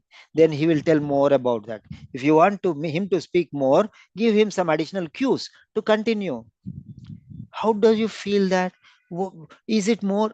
Tell me more about that pain. Is it regular? Is it frequent? How many times in a month you are getting? Okay. So next, then you will say like this one. check understanding. Okay, you're going to check. When you tell something, then afterwards you'll ask some questions. Yeah, that's right. Does that make sense for you? After explaining how to take injections, or yeah, okay, I have explained. This is quite common. Does that make sense for you? Yeah, I understand. You tell, yeah, everybody feels like this. Everybody is worried in the beginning, but gradually, maybe after a week or a month, they will be comfortable, they will be confident, they don't need any help, they'll do all by themselves. Does that make sense for you? Yes, doctor, I understand. Then next, would you like me to explain that again? Does that, write down these sentences afterwards? So visit the website, visit the YouTube, take that video, write each and every sentence which I am speaking, some sentences which I am giving, some special sentences. Does that make sense for you? Is that clear? Are my suggestions reasonable? Do you understand what I am telling you? Do you want me to explain that again? Would you like me to explain that again? Do you need any clarifications? Do you have any questions? Do you have any additional questions for me to answer? Do you have any doubts to ask me? If you have any queries, you can definitely ask me and I'm ready to answer. So like this, you can ask. Then, is anything unclear about the step which I have explained you? The procedure. Is anything unclear about the procedure that I have explained you? Do you have any doubts? Oh, what is that 45-degree angle, nurse? Then you explain that one. So when you ask, they will come out openly. Otherwise, they will feel whether to ask or not. Make them open, make them friendly. If you ask only, they will tell. Na? If you go on telling and they don't understand what is 45-degree angle, then your explanation is useless. He'll keep in his mind. Then afterwards, he doesn't know what is 45 degrees angle. He'll put 90 degrees angle or 30 degrees angle or 60 degrees angle or 80 degrees angle. When you want him to understand, ask him whether he understood. Do you want me to explain anything? Then he will say, if he did not, what is this 45 degrees angle? Then you can explain again. Na? Then your purpose is achieved. Otherwise, he'll not give 45 degrees angle. Maybe he'll give 180 degrees angle. Then what you will do? Or 0 degrees angle or 5 degrees angle. Maybe anything he may do, na? Because he doesn't understand. So be very clear and very specific. Okay. Then, if you have any doubts, if you ask, you can ask him. Anticipate emotional cues. Anticipate emotional cues. Maybe he is concerned, he is worried, he is tensed, he is upset. Then you will ask. He will be hesitating. Hmm. Something he wants to ask, but he's hesitating to ask because patients cannot ask everything. They will be scared, they will be afraid. Can I ask her? What will he think if I ask again? She explained me everything, but still, if then maybe he will get angry. I already told you. There are some nurses who open it. I already told you before. Why you cannot tell again? What's the problem? Huh? What's the problem? Be humble, be down to earth, be the greatest nurse. Okay. What's wrong? Go an extra mile to offer additional support. Go an extra mile. Ordinary people will go 1 mile. Extraordinary people will go another mile. If a friend asks you, go for a mile with him, you go 2 miles. Yeah, I will come for 2 miles, you tell. Both of you will enjoy. What is 1 mile? 2 miles. Going alone for a walk is very difficult. If somebody is there, talking, you will walk and do exercise. You will not know how much exercise you have taken, how much strain it is. You'll get relieved of the strain. So if somebody asks you to go for a mile, go an extra mile with them. Be ready to go an extra mile with them. So don't be an ordinary person. Okay, go an extra mile. Right. Now, you sound concerned. Can you tell me more? Nurse, doctor, you told me that this is some end stage renal disease. Am I going to die, doctor, tomorrow? When I am going to die? Why do you think you are going to die? What makes you so panic? Tell me, what is worrying you? What is bothering you? So you can ask. No? Hmm? What is it? You can ask. Oh, you sound concerned. Can you tell me more? You have to come for dialysis thrice weekly. Thrice weekly? Why, doctor? Some patients are asked to come once daily. Some patients are asked to come twice daily, twice weekly, and some patients are asked to come thrice weekly for dialysis. Is my condition very serious, doctor? Is anything going to happen to me? Am I going to die soon? Something they'll ask. So the way how you are explaining, they'll get concerned. So they will ask. They'll be hesitating to ask you. They will be hesitating to ask you. Then they'll put their wrinkles on their face, and you have to read their face and you have to talk to them. You sound concerned. Their voice also. Doctor, I want to ask you a question, doctor. Can you tell me? Please, can I ask you a question? He's afraid to ask you a question. People are there. Okay. Some people will be shouting. Some people will be humble. You have to understand their tone, their attitude. Okay. Then he's shouting doesn't mean that he's angry. He's afraid. Okay. In some people in fear, they will be angry, shout. Some people will go down in fear. Some people will come out in fear. Depends on person to person. Introvert will go down in voice. What will happen to me, doctor? Am I going to die? Is it very serious? This is introvert who is down to earth. He cannot speak openly. He is afraid to ask you. And the other person is daring fellow. He is extrovert. What will happen, doctor, now? Am I going to die? What is that? Serious? So serious? So he'll shout. Doesn't mean that this is rude person, that is calm person or no, that is fear. Each person talks in a different way. So you have to understand. You have to understand their tone, attitude. Okay. Don't judge the book by the cover. Try to understand his nature and try to speak with them. Try to understand his heart. Then you will be a very loving doctor or nurse. You will get promotions. You will get increments. You will get certificates. You will get mementos. You will get medals. You don't know. The patients will praise you in front of the managers and the superintendent and the bosses. Next time when that patient comes, they'll ask, where is that nurse, Angeline? I want that nurse only. I don't want anybody. You don't know that. If somebody says, go to this doctor, no, no, no, I will go to that Dr. Robel only. I'll go to that Dr. Shamson. I will not go to any other. That doctor is a very, that is the feeling you put in your patients' minds. They love you. They regard you. They put you in the depth, in the bottom of their hearts. Your name will be remembered forever. Your name will be remembered forever. They don't know a cardiologist. They know that there is a heart problem. They don't know the cardio. They'll come to you, doctor. I know you are a general physician, but I want to go to a cardiologist. Check me and send me to the very good cardiologist. You trust him.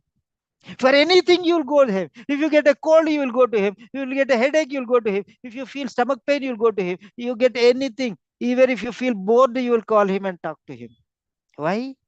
Because you created the softest corner in his heart. You are there. sleeping in his bottomest part of his heart. That's it. You talk like that, and you'll get 500. There are students, okay, who got 9 out of 9 in IELTS, my students, and 470, 480, 49, 470, 480, sorry, 460, 470, 480 in OET. There are my students who got. You can get 500 also. Till now, nobody got 500. My students, I feel sad. 490 also nobody got. Right.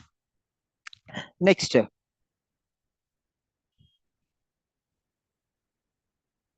You sound concerned.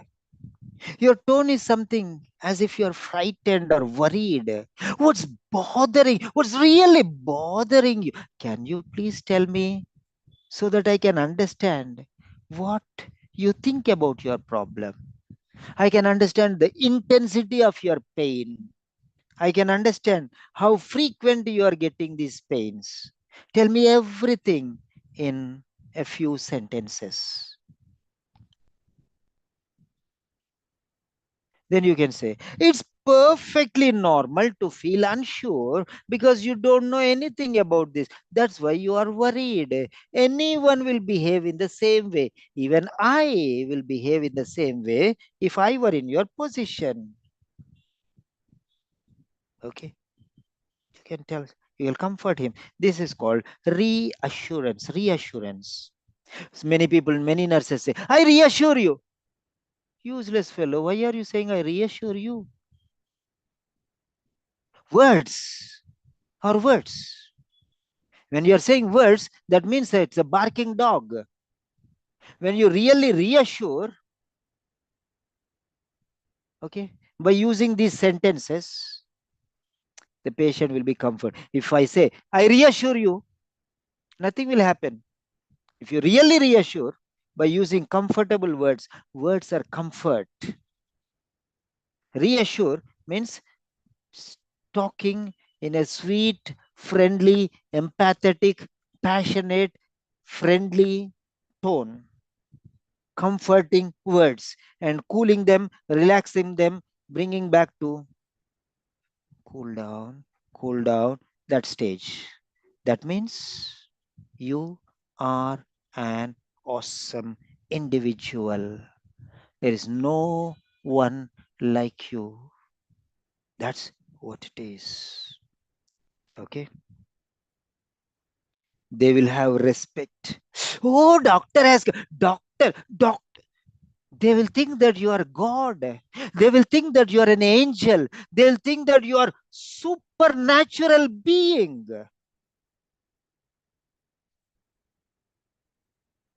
Sometimes I feel, why many students like me? They love me. You don't know. Why? I don't know. Afterwards, I feel I teach from the bottom of my heart. Many people don't like all these things. It's a waste of time, they think. I have many other things to do. Why I should spend so much time to learn all these things? Do I really need these things? Yeah, they don't understand the importance of all these things. Okay, they don't understand the importance of all these things.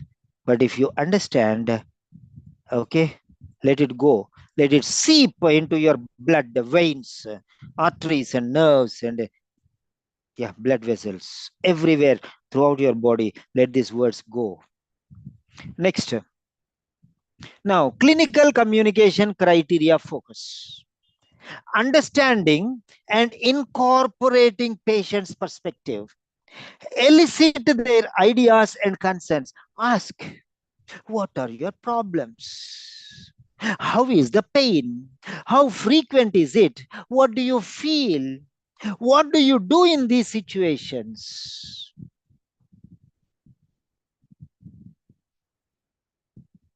So, elicit information, ask questions, and gather information. Find out.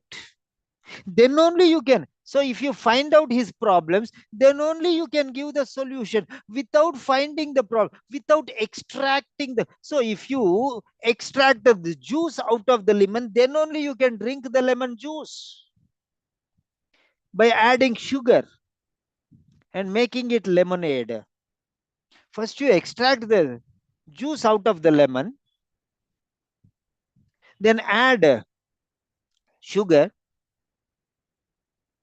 okay, and then there is lemonade. So take the problem, okay, add empathy, and give the solutions. That's it. Extract the question, extract the information or the problems from the patient, add empathy, that is sugar, and give solutions. That is the lemonade. Problems is the lemon juice squeezing from the lemon limes, and adding jaggery or sugar is adding empathy, kindness, love, affection, comfort, passionate attitude, friendly attitude, and putting all these things, color and flavor, you are providing the solutions. Okay. So next,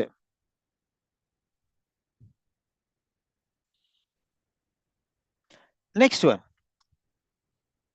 elicit their ideas and concerns. That's what we have seen now. Respond sensitively. When you elicit, they say, I am worried about this, doctor. I don't know. Next week I am going to start my work, and I don't know how I am going to manage. The leg is paining. I cannot walk. There is a limp in my pain. I don't know how I am going to manage.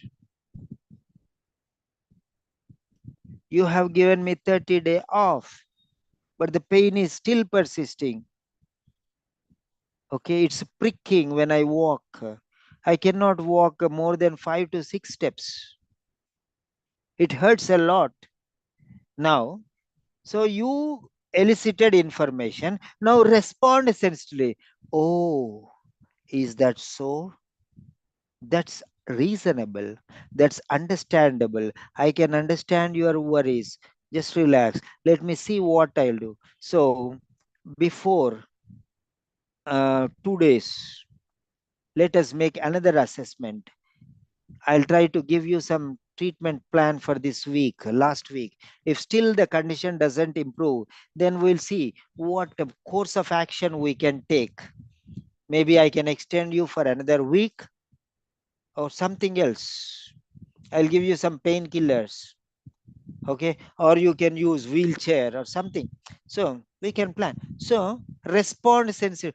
That's quite understandable. I can understand your concerns. Your concerns are reasonable. So many ways of telling the same. So respond sensitively. Huh? 15 days over. Your pain is not reduced still? Really? I cannot believe. Cool. Relax. Patient is talking. Be sensitive, friendly, cool. You be cool. And your attitude may increase the concerns of the patient.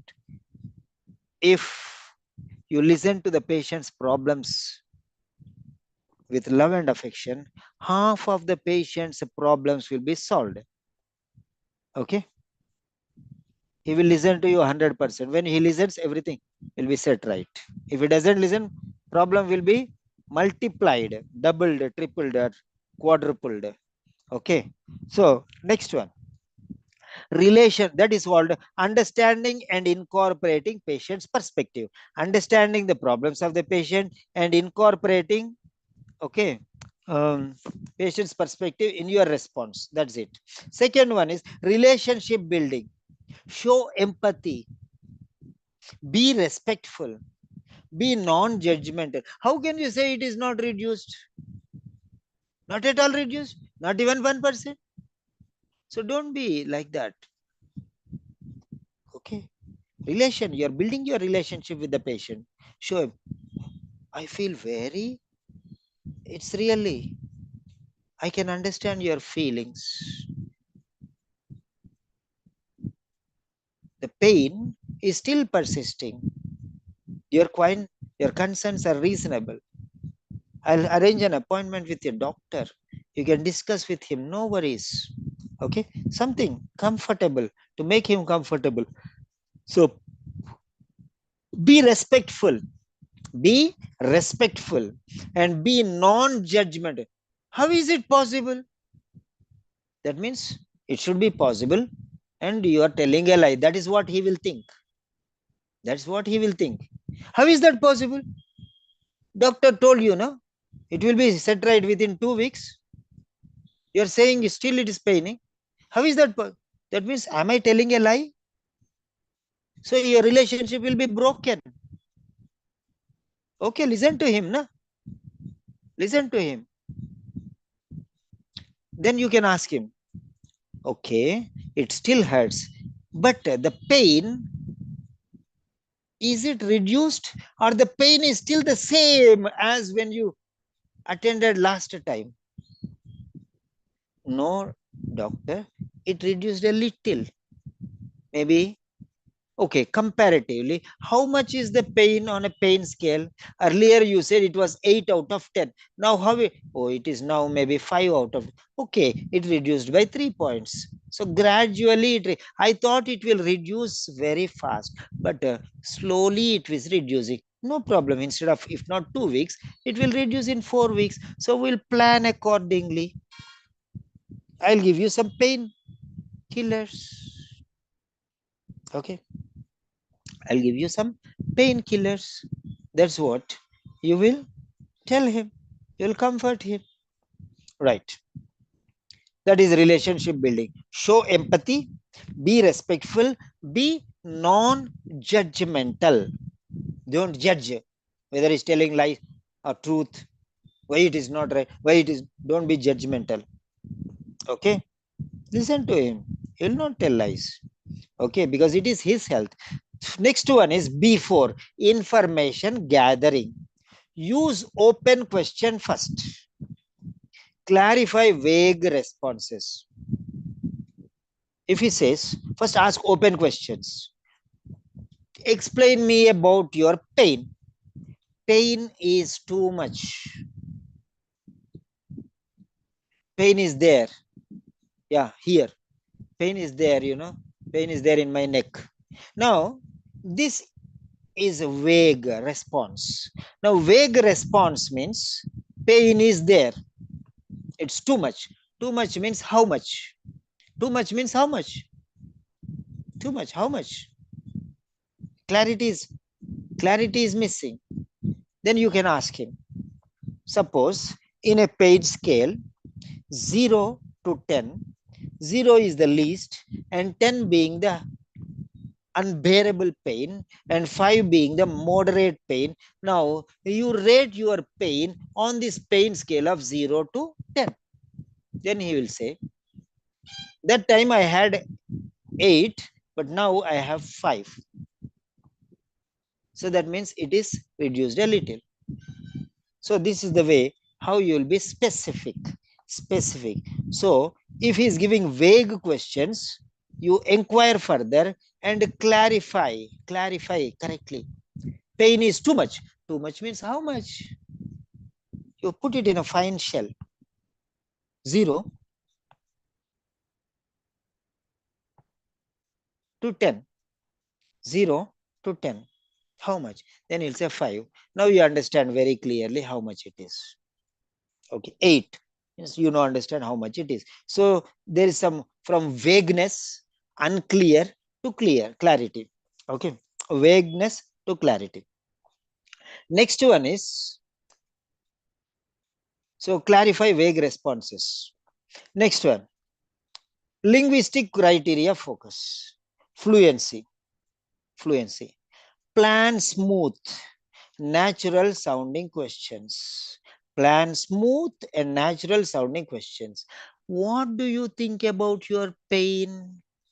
Can you rate your pain scale from 0 to 10? 0 being the no pain, and 5 being the moderate pain, and 10 being the unbearable pain. So this is the way how, so flow, smooth sounding questions. You should be able to speak. Such questions only you ask. Don't ask questions which you don't have any idea. Prepare well in advance and keep this, and you can ask them. See, the same question which I asked. Now you can write it from the YouTube and then keep it, practice it. Okay, you say you have pain, lot of pain, extreme pain, but I am not able to understand it very clearly. Can you please explain me in clear terms? For example, I want you to rate your pain from a pain scale of 0 to 10. 0 being no pain, 10 being the unbearable pain, and 5 being the moderate pain. Can you provide me the rating accordingly? Then he will be very clear. There is no excuse. He has to give one number. That's all. So clarity, you emphasize on clarity. Okay. Based on that one, you can follow up the treatment plan. Right. Now, that is fluency. Plan smooth, natural sounding questions. Next one, avoid heavy, awkward phrasing. Avoid filler heavy, awkward phrasing. Okay. For example, in my opinion, no, I think your pain is too much. Can you tell me how much? So this is awkward. You're feeling it, in my opinion, according to my style. What do you think? All these things, you're using too many things and you're making it awkward, confusing. Okay. B, learn some phrases and keep ready in your quiver, like a Bahubali. Keep everything. When you want, take it out and shoot it. Arrow, bow and arrow, no? Arrows in the quiver. Quiver will be at the back. That vessel, long vessel, tub-like vessel, that is called quiver. Arrows will be put in that one. Like sword will be put in a sheath. Sword will be put in a sheath. Arrows will be put in a quiver. Bow will be in one hand. You'll pull the arrow, aim and shoot. That is. So keep all your arrows ready in your quiver. Don't suddenly plan. Okay. Many sentences I am giving today. Maybe hundreds of sentences I have already given. So all these sentences, whichever you feel comfortable, note down and practice on a regular basis. Don't mind the time today. Don't mind the time today. If you mind the time today, it is your problem. Even if one person is there, Dr. Robel, I am there. From the beginning, he is there till now. Many people will come, many people will go in between. I don't mind. Okay? Right. Next.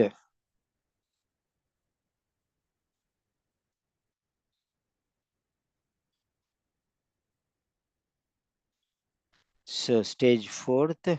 Yeah. So clinical communication criteria, relationship building, information gathering, fluency is over. So avoid heavy, filler heavy, awkward phrasing. Next one, A3, appropriateness of language. What do you mean by appropriateness of language? Means correct grammar, correct vocabulary. No, no, no. Sorry, I'm sorry. Appropriateness of language is professional suitable, profession suitable language. That means you are a medical professional's language. And personal tone or friendly tone, both these things. He's a patient, he's not medical professional. You are a medical professional, but he's a layman. Don't use high professional medical jargon. Use layman friendly terms. Don't use totally that one. Manage, moderate, medium. Okay. Not high professional, ordinary. Not totally layman, little higher layman. So like that one. Manage, balance position. Okay. Next one. Appropriateness of language. Friendly. You should be friendly, but professional tone. No medical jargon when asking questions. No medical jargon when asking questions. Okay, be clear. Your mindset cue. What should you think? What should you keep in mind? I am here to listen. I am here to listen. Listen to the patient. Listen to whom? Listen to the patient. Okay.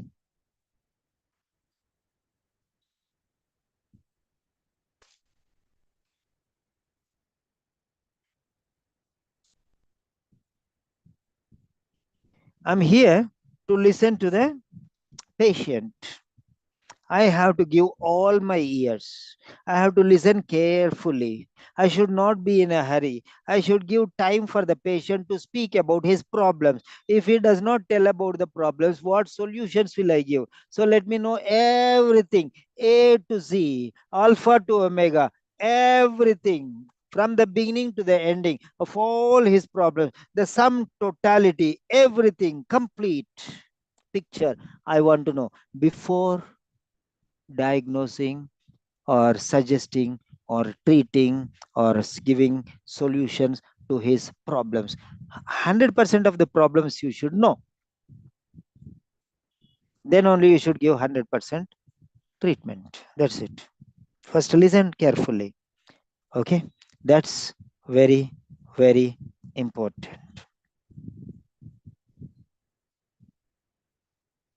Yeah. Next, mindset cue. I'm here to listen, not just to teach.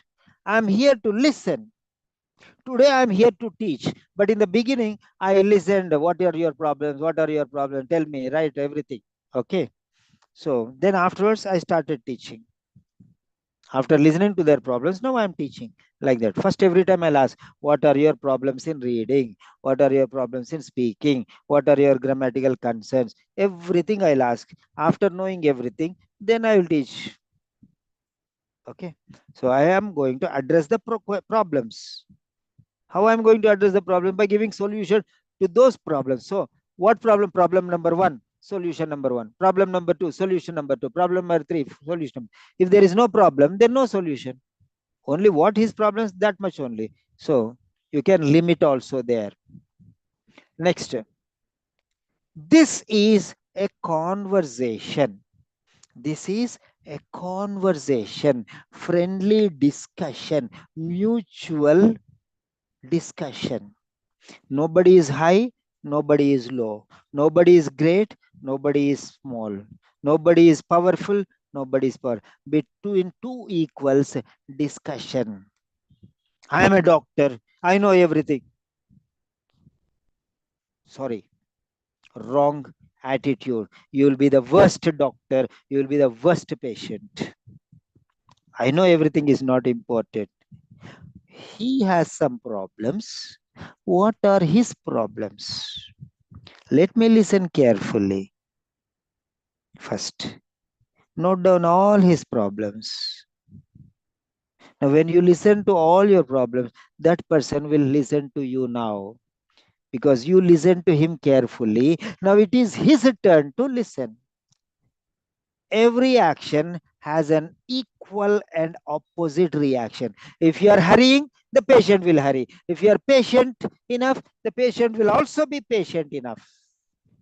That's it. If you are relaxed, patient will be relaxed. If you are agitated, patient will be agitated. If you are angry, patient will be double angry. So please don't play the fool with the patient because he is your life blood. Because of the patient, you are there. If there is no patient, who in the world will ask for you?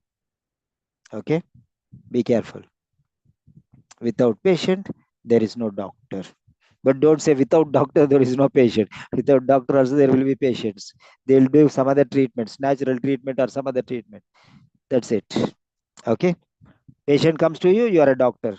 Otherwise, you'll simply sit and watch TV. That's it. Even if you have degrees, there is no use. Okay. That's why there are some doctors who get appointments. There are some doctors who don't get patients. Okay. So now in your mind, what you have to say to yourself. I will ask how she feels about doing it herself.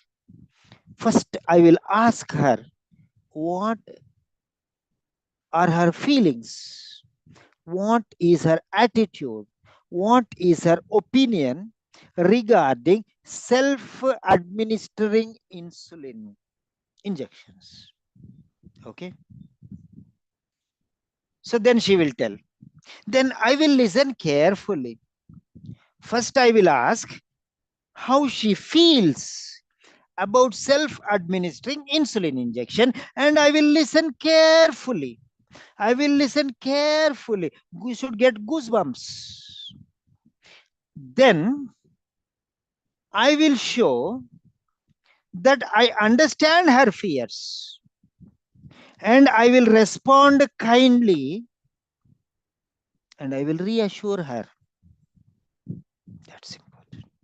This is your mindset.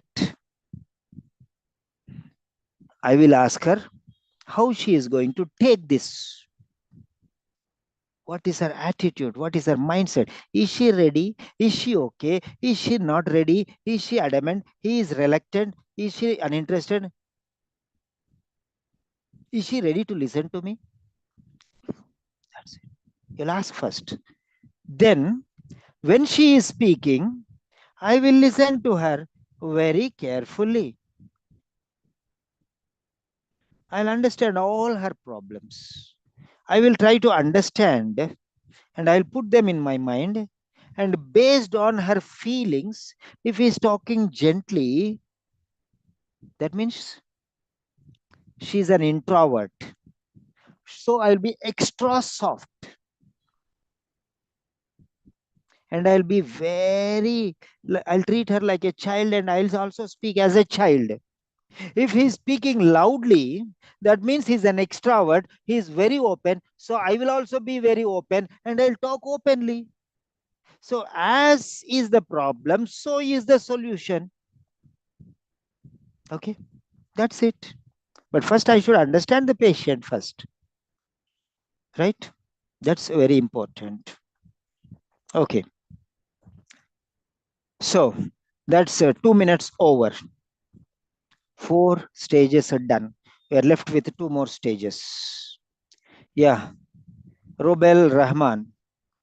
I don't mind if you are okay. If you are there, that's enough for me. Robel, where are you? Okay, where is this? Unmute. Everything clear, Dr. Robel? Yes, sir. I don't know. I'm shouting at you. Everything No, clear? yeah, everything is clear, I sir. don't know what is going on in here. This mad fellow is going on teaching how many hours? I only don't know how many hours over. We started at what time actually? 8:20, eh? Yes, And what is the time now? 11. Oh my God. 3 hours over already? almost more than 3 hours. I don't know. I don't even know. No, that you explain everything in deep. There's Mm, give explanation, give mm. an example. That's why that took a time. And that's in deep and in elaborate discussion. That's the take a time. Otherwise, Are you if you comfortable? This is yeah targeted for you only. Others, if they are ready, they will attend little time and go and come and go and come. Okay. yeah, it is Those comfortable. whoever is there, comfortable, let them listen. No problem. But you are alone there from the. I want you to be there till the end. That's it. Okay, sir. Okay, I cannot force others because they are maybe on duty or something else. No, you are totally free. You took leave and you are staying. No, so I am Yeah, giving you the other 2 days. Today also you said I wanted to go somewhere in the afternoon. Something your children had some problems, so I excused you in the afternoon. Otherwise, we would have finished in the afternoon itself. Okay, according to your time, I am giving. Okay, no okay, problem. So maybe little more time. Okay, so no be problem. stay in tune because every day you did not give me long time, many days you did not give me time, so it's suddenly I'm giving this is maybe 4 days lecture together, I'm giving one day. Okay, Okay, sir. bear with me. Hmm? Okay, okay, sir. Okay, okay, Thank. fine. Yeah, you can mute back. Yes. So now phase fifth phase, that means fifth phase, that means third minute, first half. Third minute, first half. That means 120 to 150 seconds. 151 to 100, sorry, 121 to 150 seconds. So stage 5 begins. This is called plan, structure, and signposting. Plan, structure, and signposting. Yeah, plan, structure. Note down. Plan, structure.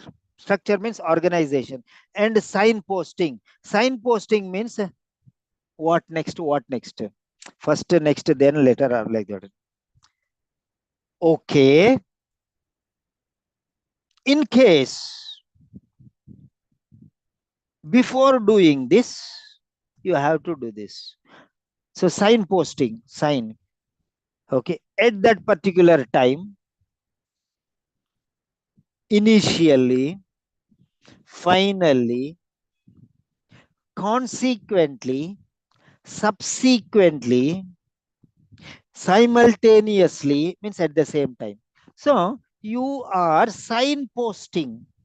Signposting means telling them some diversion, pointing out, ah, stop here, look towards your right. This is the stadium. Now means next. Next, look towards your right. This is the assembly. Now we are moving towards the gateway of India. So now this, from here it is 6 kilometers. Look straight, that tall building, look straight. So these are called signposting. Okay, pointers, directions, changing everything. So signposting. So structuring, you're ordering here. Structure, plan, structure, and signposting. Decide how you will organize your talk. First what, next what, next what, after that what, then what, finally what. Initially starting with introduction, concluding with conclusion. Lastly, in between, steps follow. What are those steps? What is the order? Order one by one by one, step by step by step. This organization is nothing but planning steps. Okay. Now, very, very important. We're coming to the end show. Perfection. Okay. Afterwards, note all these points. Note all these points. Yeah. Decide how you will organize your talk. First minute, what I am going to talk. That will be another lecture. 5 minutes, how you are going to speak. That's another lecture. This is only preparation. Preparation means how to speak, what to speak, when to speak, why to speak. But execution, first minute, what I should speak. Second minute, what? Detailed. That's 5 minutes. That's different lecture. I'll give you another. Okay. Maybe day after tomorrow. Robel. Right. So decide how you will organize your talk logically. Logically. You are the beginner. You are the concluder. You will start and you will end. This is your role play because you are the professional. You are the provider and the patient is the receiver. You are the upper hand. The patient is the lower hand. Okay, remember that. So you are very important. You only will begin. The interlocutor will not ask you to begin. Once 3 minutes is finished or before 3 minutes finished, you have to start. Don't waste your time. He will say, you can prepare for 3 minutes. You can check 3 minutes and start. If you prepare for 4 minutes, you have lost already 1 minute in speaking time. Be careful. If you have prepared 3.5 minutes, you have lost a half minute in speaking time. How much extra time you take in preparation, that much time you lost in speaking. Remember, until the interlocutor is kind enough to give some extra time, but they will not give 99%. Remember that, because they want to finish it fast, and that's it. So, logically, logic, conclusion in the beginning, introduction in the ending. Is that any logic? No. So logically, first what should come, then what should come, then what should come, then first what should come? You should introduce yourself and ask the patient to introduce himself. That's the beginning. Then what you will tell? Ask the patient to tell about his problems, information gathering. Okay. Then he is worried, reassurance. Then ask him some questions, provide information, all these things. Okay. Right. Now let us plan accordingly. So 30 seconds, steps to take. First one, choose your sequence of topics. What you should do step by step. What you should do step by step. The first one is greeting and rapport. Greeting and rapport. Maintain that rapport with the patient. Greet and rapport. Make that friendly, okay, relationship. Friendly relationship. Professional patient relationship. Build that one. Relationship building. Greeting and rapport. First one, introduction. That's what it is. The next one, checking, understanding, and feeling about insulin. Check whether he understands what is self injecting insulin and what are his feelings about insulin. Whether he knows about self injecting insulin or not. And how does he feel about self injecting insulin? These two, second point. Then third point is step by step explaining the procedure of self injecting insulin. Procedure. First one, greeting. Second one, feelings. Third one, procedure. Fourth one, disposal. Safe disposal instructions you have to give. And fifth one, reassurance and questions.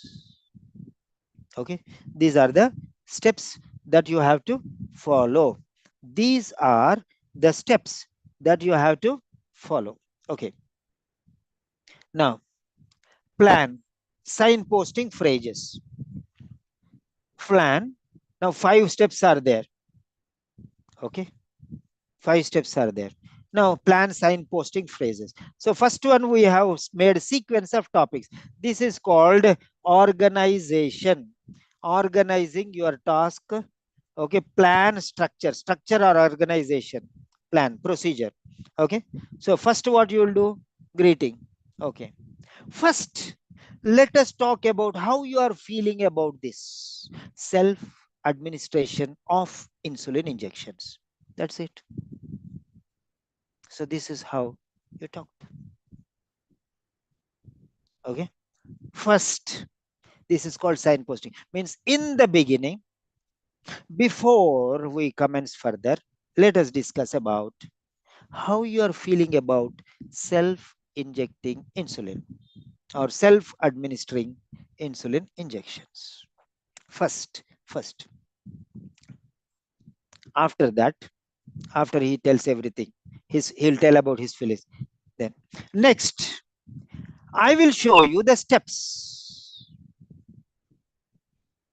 how to steps. That means procedure. Okay, procedure. First, I will ask you. First, we'll talk about how you are feeling about this.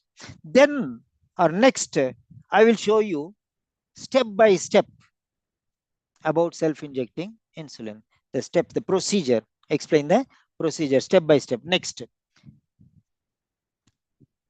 after explain. Now, let's look at disposing of the needle safely. See here. First, you're saying first. Next, explain the steps. Now, I'll explain you about disposing needle safely. So, you're signposting. That means you are moving to another topic. Signposting means you are intimating the patient that you are moving to another subtopic. 5 topics.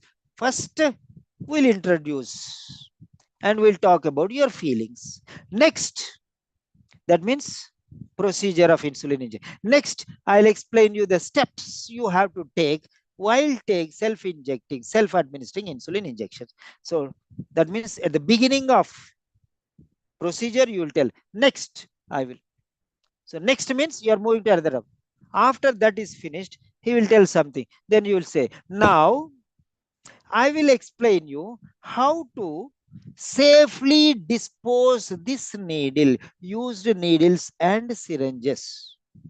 So that means topic has changed to introduction and personal gathering information to procedure and now to safe disposal. Finally, so that is finished. Disposal of needles is finished. Finally, do you have any questions about what we discussed? Finally, after telling everything, conclusion. Finally, reassurance and questions. So you're asking some questions. He will say some doubts. No need to worry.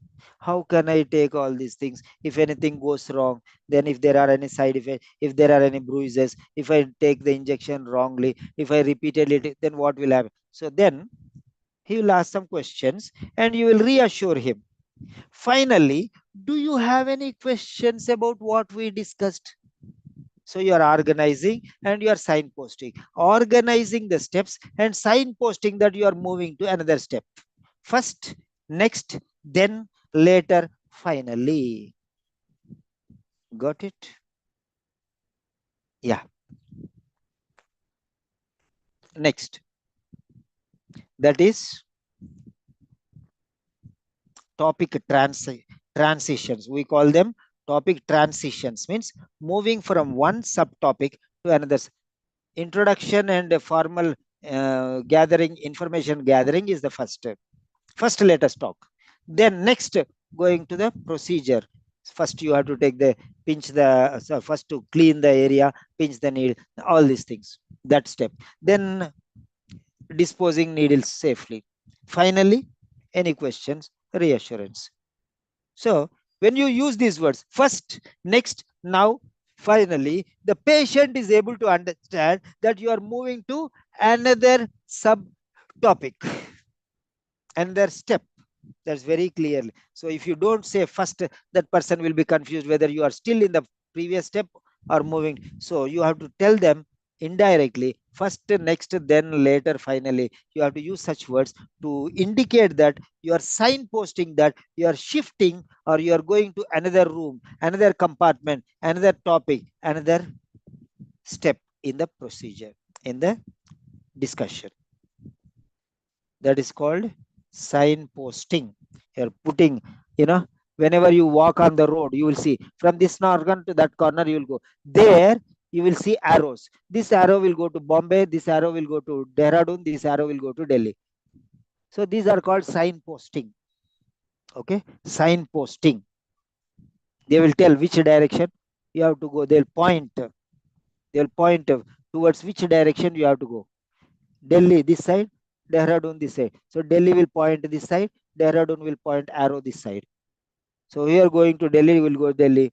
So when you are pointers, you are telling now is a pointer.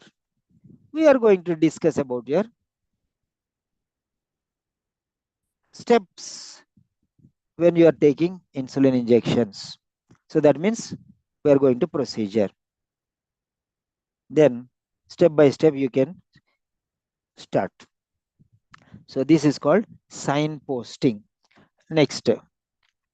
So transitions, signposting phrases. Now, signposting phrases. I told you already signposting phrases. Topic transitions. Now, chunk your information. Break explanation, okay, into clear small units. First, clean the area. First. Then pinch the skin. Finally, dispose the needle safely. Pause. So, first, clean the area. Then, pinch the skin. After that, insert the needle. Later, push the plunger. Finally, remove the disposable and dispose it off into the container. So, chunk into phrases. Don't continuously speak. Pass, pass, pass, pass. Dramatic effect. We call it a dramatic effect. First, clean the area where you are going to take the injection. Then, pinch the skin to find the muscle, locate the muscle where exactly you want to give it. After that, insert the needle in a 45-degree angle. Then push the plunger so that the insulin goes into the muscle. Finally, remove the dispose it off into the waste disposable container. Finished. So, bits and pieces. First you should do this, then you should do this, first you should don't do all this nonsense. Dramatic effect. Pause. Cool. Patient should understand what you are giving information is not important. Giving information in chunks and pieces so that the patient is able to understand your speed. Because this is very important information. You cannot just run like that. Cool and composed. Deliver the information. Delivering the information is not important. Whether the person received your information is important. That is more. I am speaking no, I am speaking no. That is not enough important. The other person is able to understand and comprehend and receive your information as it is. 100%. That's the target. Delivering, anybody will give. Delivery, anybody will give. For example, milkman will come and place the milk on the wall in front of the gate, and he will ring the bell and go. Is that finished? No. Maybe a crow will come and okay, drink the milk or spill the milk, or rat will take it, or it will be there only, or a cat will take it and run away, or it may fall and break. Anything may happen. So he should be there, ring the bell, then the person will come out, he should hand it over, and they will take it. Once it is handed into the hand of the other person, the job is done. So the receiver should receive. Until then, whatever you do, it's a waste. So end result is very important. End result is very, very important. Ultimate goal is very important. Otherwise, you teach. See, I'm teaching. If you receive, it is useful. If you don't receive, it's a waste. Simon sir is teaching for 3-4 hours. It's a mere waste. So received or not, is important. See, for example,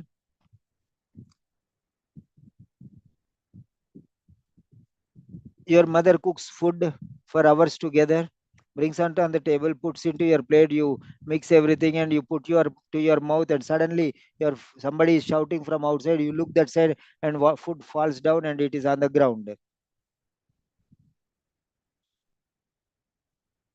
Is it not waste? That full morsel, handful of food fell down. That much is total waste. Mother cooked that much also, no? It's a waste, right? That portion of yours has gone down. A mere waste. It's dust, waste. You cannot have it again. So it should go into your mouth. Then only it is done. The purpose is achieved. Okay? Be very careful. You eat 10 morsels, But one morsel you will fall down, mother will shout, why did you let it fall down? That's a mistake. Oh, I ate all the other things. This only no. Why were you careless? Why did it fall down? That's the problem. Don't do that. Everything should be received by the patient. That is the result. Okay. You study for months together, full year. What is the use? In the results, you got 98 in mathematics, 75% in science, 60% in social studies, 45% in Hindi, 100% in some other subject, and 20% in English. Fail.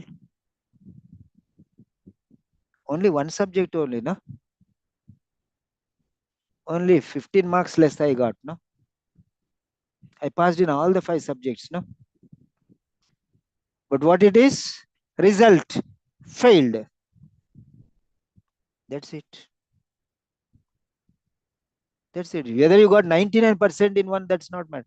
Whether you got pass mark in every subject is important. Be very careful. The goal is the goal is whether the receiver received it as you wanted him to understand or not. If you talk fast, he may not catch you. If you talk slowly, he may get irritated. If you talk angrily, he will shout at you. He will beat you also. There are some people who attempted, who killed the doctors and nurses also. Many stories we have seen. Okay. The doctor was shouting at me, kill him, finished. They did like that. Many cases you can see. Okay. So be very careful. End result is very important.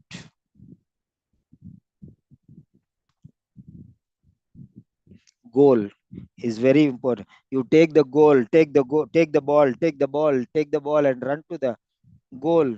Goalkeeper is there. Goalkeeper also you missed and went forward. Goalkeeper, you went behind goalkeeper and nobody is there between you and the goal. And you are about to kick. That time you missed. And while kicking, you missed the angle. The ball will hit the goal post and go to another side. All your effort is in vain. Be very careful. So, goal or not? Goal or not? If it is a goal, everyone will shout. If it is not a goal, everyone will curse. Useless fellow, they'll say.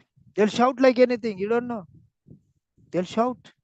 You see matches, if the catch, cricket match, they catch, they'll say, wow, wonderful catch. If they slip, curses will be there. Okay. Abuses will be there. Be very careful. Okay. You end result will tell you very clearly. It's mandate. Mandate means order. You're an outstanding doctor, or your average doctor. I cannot say the worst doctor. Outstanding doctor or a normal doctor. You're an extraordinary doctor or an ordinary doctor. By the end result only. That's it.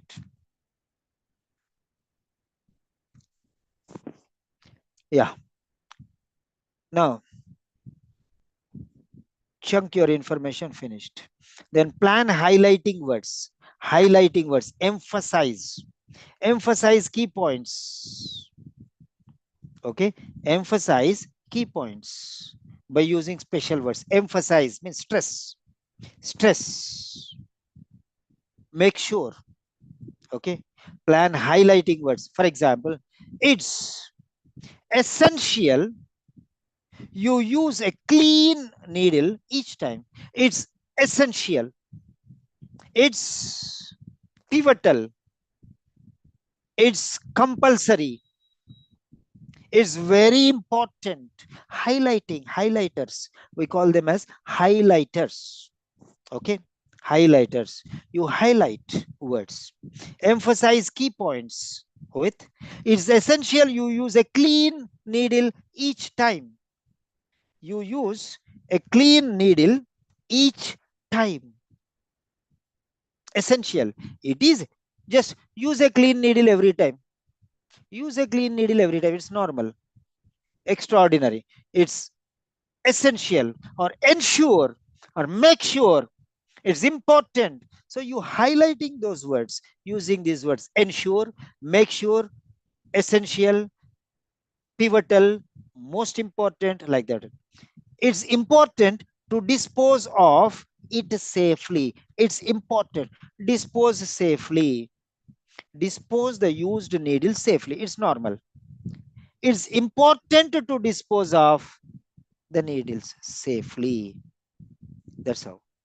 Highlight the words. Whichever you feel very important, highlight. Is essential, make sure, ensure, compulsory, pivotal, important, necessary, mandatory. Okay, such words you can use to highlight the most important quality. So remember to pause deliberately. Pause deliberately. It's important to dispose of the used needles safely. Deliberately, you have to pause. Deliberately, you have to stop so that to give a dramatic effect. Disposing the needles safely is extremely important. Pass to stress. When you pass, people will be more attentive.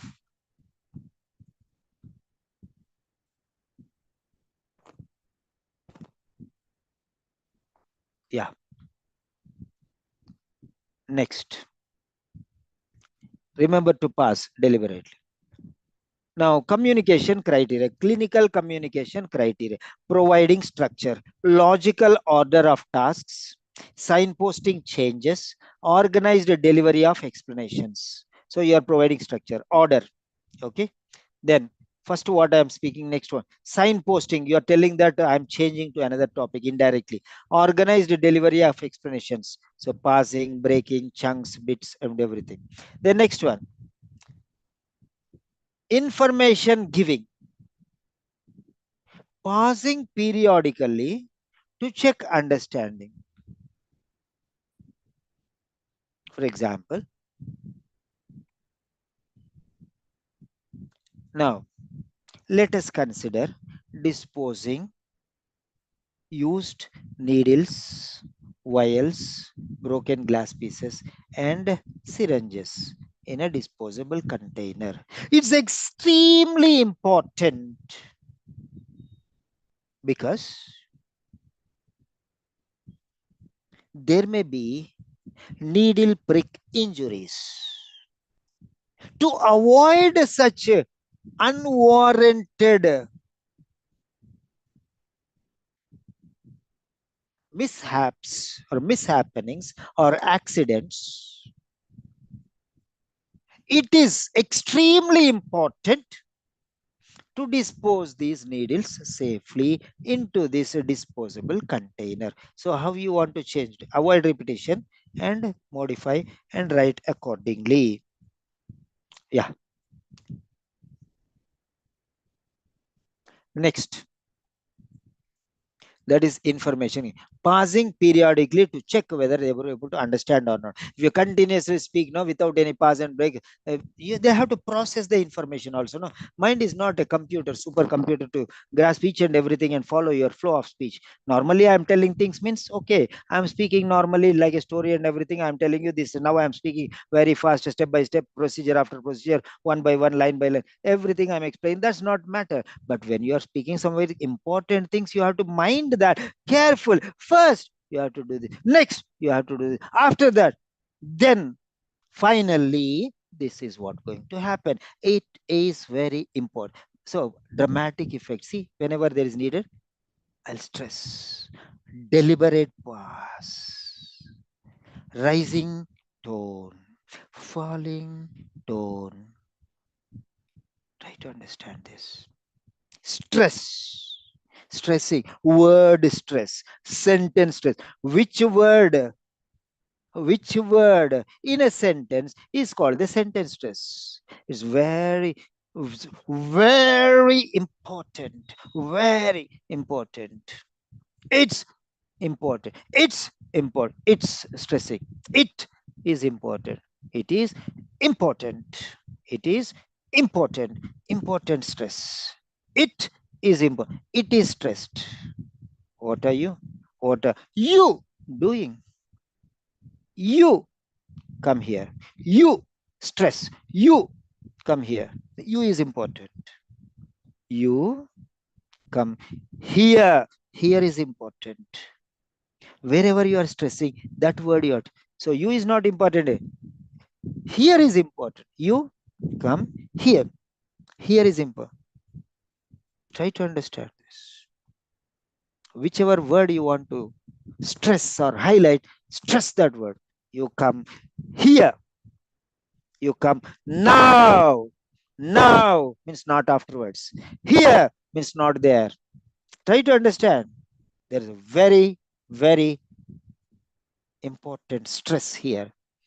You, you, you come here means not that person. You come here, not everyone else.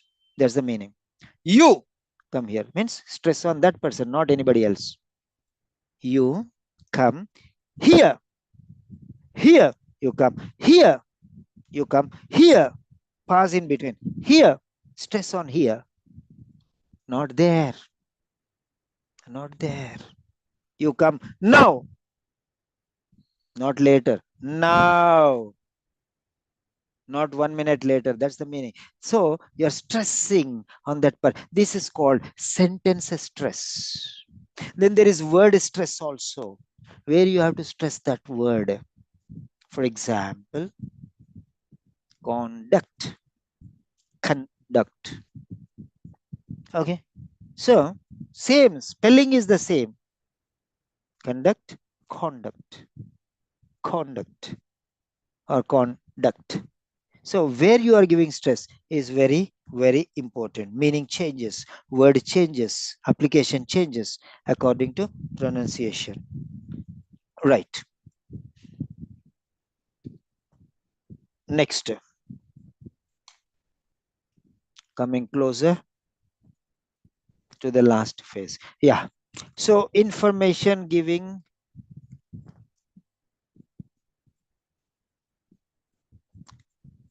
clinical community providing structure, signposting, organizing, information giving, pausing periodically to check understanding. I have told you just now. Now, linguistic criteria, fluency, smooth transition, smooth transition.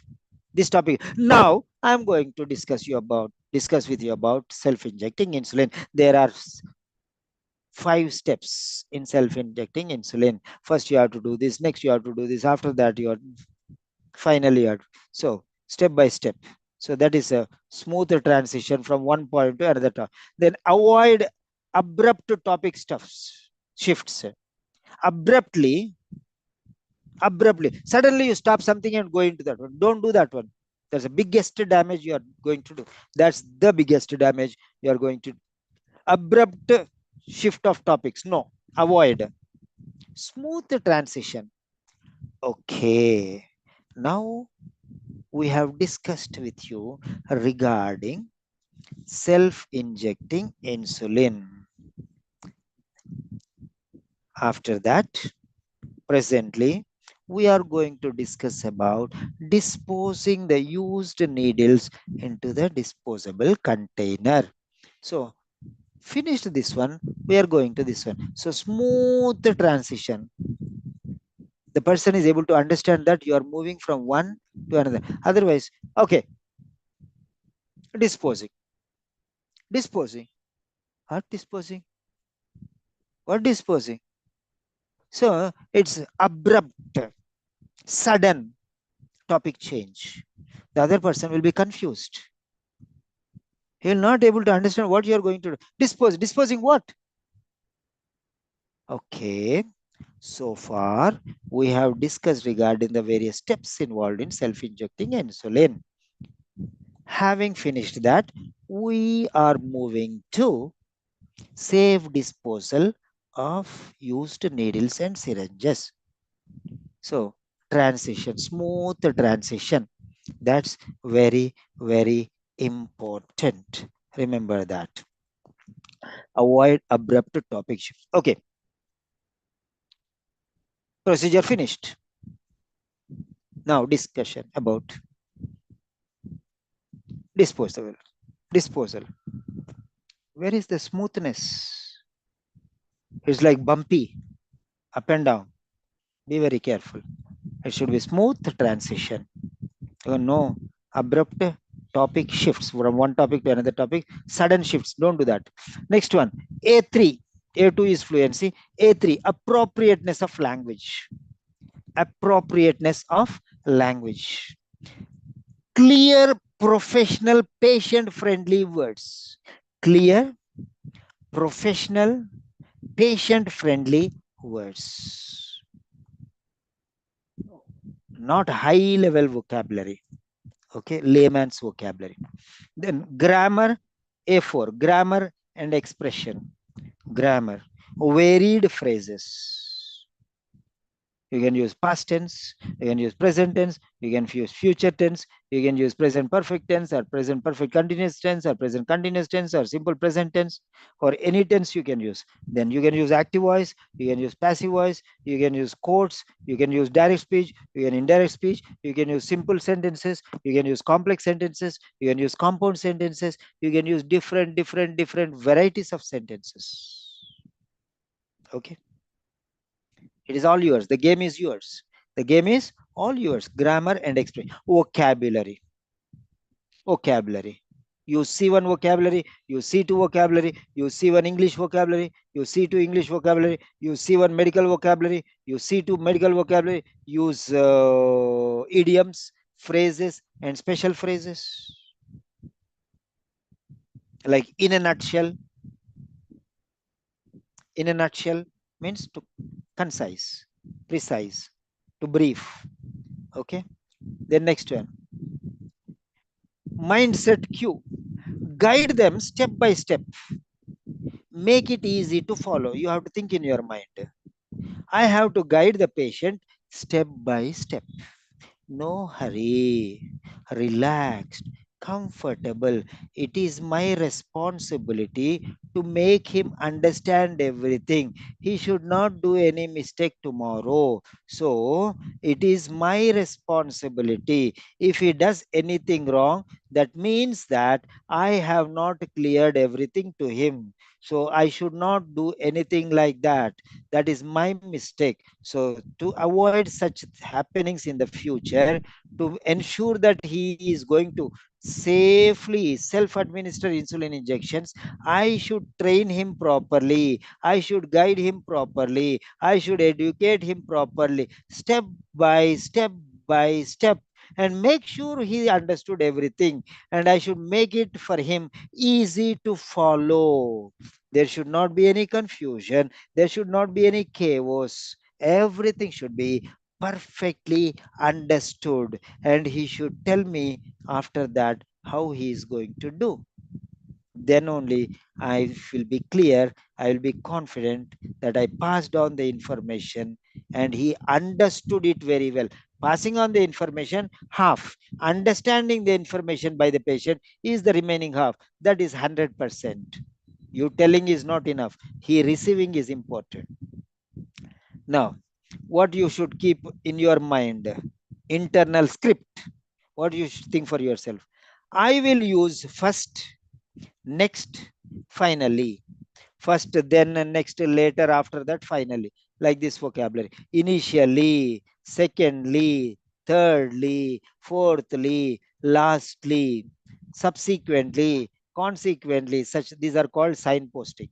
Then next one, after each step, after each chunk. Okay, I'll chunk each step. I'll use these signpostings. Then I'll check if they understand before moving on. First step is understood, then ask him. Then next second step, ask him. After explaining all the steps in the procedure, is there anything that you still require clarity?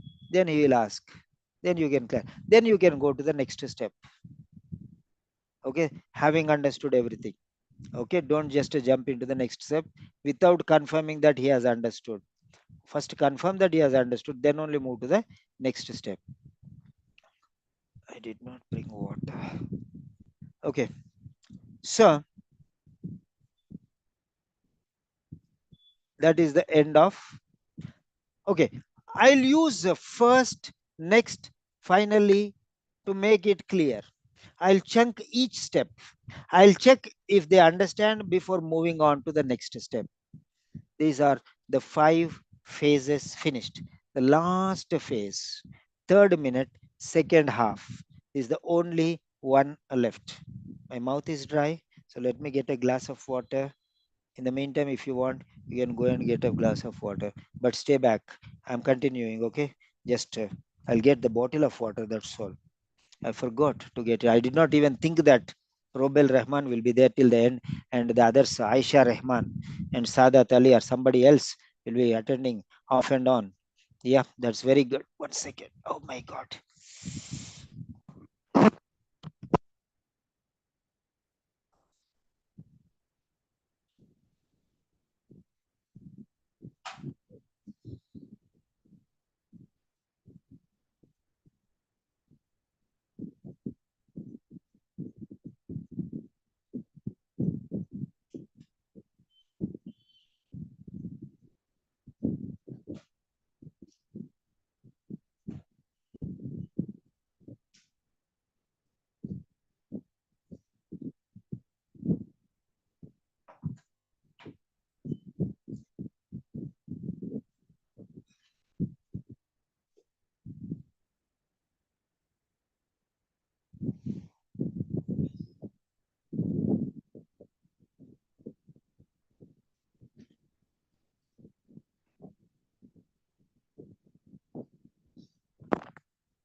So, Robel Rahman, Aisha said she was busy that time. I don't know whether she's comfortable now. If you are comfortable, you can let me. I can open the mic. Okay, as for now, let us ask Robel. Yeah, Robel, am I Sir? punishing you? Am I troubling you? Am I No, no, punishing no. you? No, sir. I am happy to with you.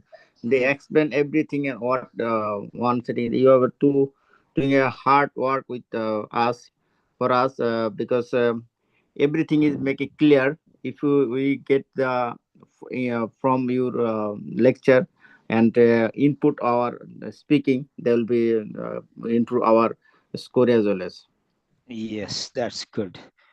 Okay, no problem. If you are tired, you can go and sleep or you can watch the video later. But I think if you are there, No, then no. it is better. If you can ask any doubts, I can clear you. Ne? Okay, sir. Mm. Okay, maybe last point is only there. Ne? Okay. Sixth stage. So sixth stage, 151 to 180 seconds. So 150 to 180 seconds. So sixth stage, the final stage, the ultimate stage. So we have completed 5 stages. So we have stepped into the sixth stage. Rehearse opening and closing lines. Rehearse opening and closing lines. A, an activity or a project well begun is half done. That means a good beginning is half accomplished. Okay, a good beginning is half accomplished, and a well concluded is a well rounded. So, first beginning is very important. First impression is the best impression. If in the beginning the examiner is happy, he will be very happy throughout. If in the beginning he is not happy, he will not be happy till the end. Remember that. If you want to make him happy till the end, what you have to do is you have to be very confident in the beginning and make a very excellent start. In the beginning itself, the start is very bad. The flight will be very bad. For example, a flight is moving on the runway. A flight is moving on the runway. It is going to take off. If on the runway it is telling, that means it is shaky and rumbling and grumbling and some sounds are coming. Then what you will do? You will be stopped there only. It will not take off. It will sideline and come back. So try to understand that. So a good beginning is half done. If it takes off properly, that means flight will be wonderful. Otherwise, there itself it will be stopped. Right. So a project well begun is half accomplished. Remember that. So a good beginning is very important. So in stage 6, there are two options: opening and closing lines. Opening lines and closing lines. First half, opening lines. Second half, closing lines. We'll see. Rehearse means practice, rehearsals. Because, okay, plan and quickly practice the very first and last things you will say to set a warm professional tone. Okay. Plan and quickly practice the very first and last things you will say to set a warm professional tone. Now, how are you going to do this? Now, plan your greeting and introduction. Plan your greeting and introduction. So, how are you going to plan this greeting and introduction?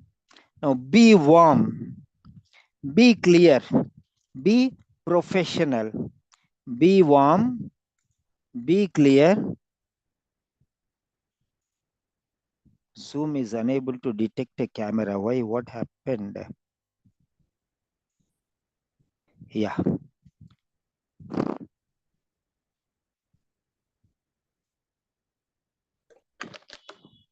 Sorry. So,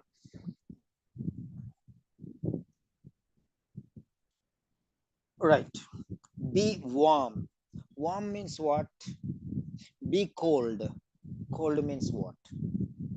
Cold means not interested. You say warm welcome. Means the person who is giving the welcome is very friendly, open, and loving, kind, affectionate, and generous. So warm means all these things included. Remember. So be warm, be clear, no running, no panic, be cool, be composed. Okay. And be professional. Be professional. Now, I'll give you one or two samples here. Good morning. My name is Abraham Lincoln, and I am one of the medical practitioners working in this emergency department. I am the treating doctor for you today. Okay. So this is the way how you are going to talk. Good morning. My name is Abraham Lincoln, not a Dr. Abraham Lincoln. Your doctor is your designation. My name is Abraham Lincoln and I am a doctor. That's okay. Or you can say, I am Dr. Abraham Lincoln. I am Dr. Abraham. This is suitable. But my name is Dr. Abraham Lincoln is wrong. My name is Abraham Lincoln and I am a doctor. That is right. Because name is not doctor. Remember that. So be very careful. Many people introduce wrongly. Okay.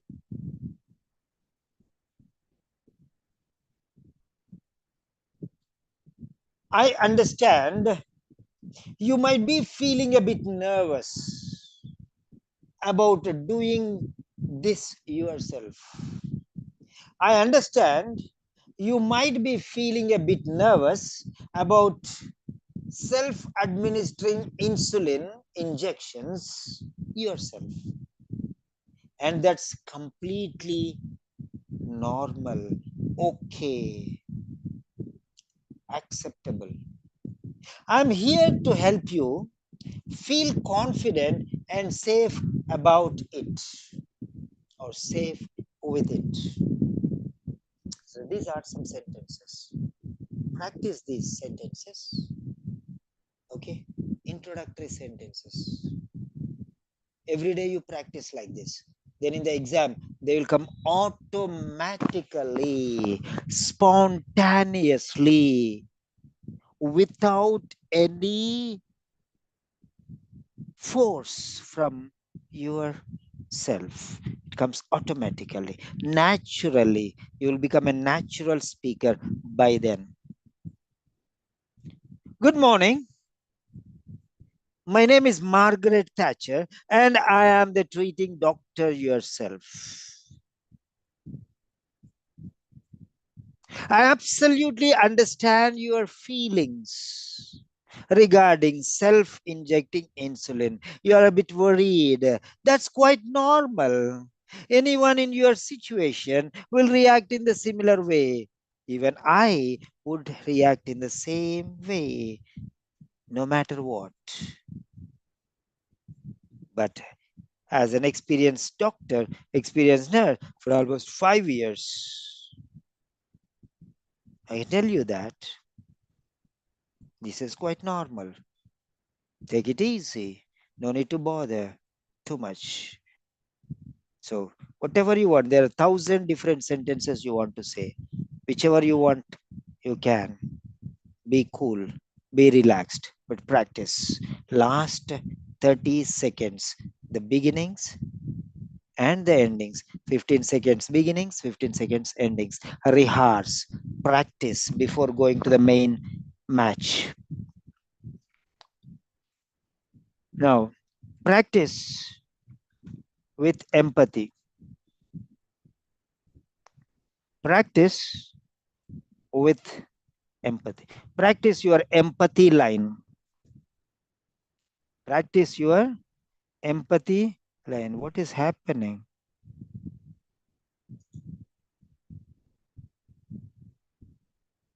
What's happening?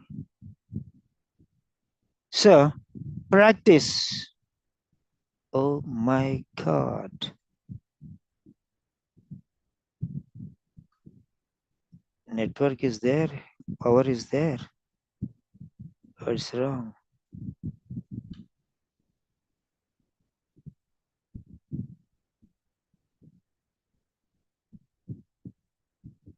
Okay. Right. No problem. Let us take it as that. Then,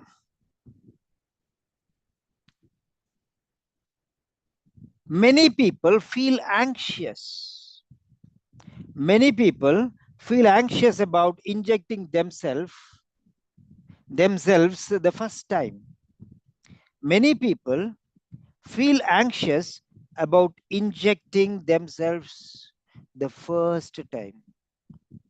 Every individual, every patient who is going to take, who is self-injecting for the first time, first ordeal, it will be very tough for them to accept the reality. They will be worried, they will be tense, they will be upset. It's quite normal. It's not unnatural for you to react in this way. So relax. I have seen hundreds of patients, and almost everyone feels the same way. It is human to feel. So this is reassurance, not just saying, I reassure you nothing will happen. No, that's total wrong, nonsense. Don't use the word I reassure you. Use these words instead of that. Calm reassurance. How you are going to do? Many people will feel anxious regarding injecting themselves the first time. It's normal to have questions or worried. You might have a number of questions and concerns and worries. That's usual because you are coming for the first time and you will have these doubts. Then next, plan your closing phrase. Beginnings over, empathy line over. Plan your closing phrase. Invite final questions. Invite final questions and check understand. Is there anything you would like me to go over again? Is there anything you would like me to go over again? Would you want me to explain any particular point that you did not understand a second time? Do you want me to repeat any other information? Do you have any additional doubts or queries? Please let me know so that I can answer you. I want to clear all your doubts today. So, whatever you want to say, you can say. Next, do you have any other questions about using insulin or the injection process? I repeat, do you have any other questions about using insulin or the injection process? If you have any additional queries or doubts or concerns, please open up and ask me right now. I am always ready to clarify all your doubts and provide you necessary explanation. So feel free and come forth. How comfortable do you feel about trying this now? What about trying this now all by yourself? I'll be there to guide you. If anything goes wrong, I am there to support you. But if you're going right, I'll pass it on. How comfortable do you feel about trying this now? Are you comfortable now to self inject, self administer insulin injections? When I am observing you, I am monitoring you, I'm watching you. Come on, go ahead and have a try. Are you okay with it?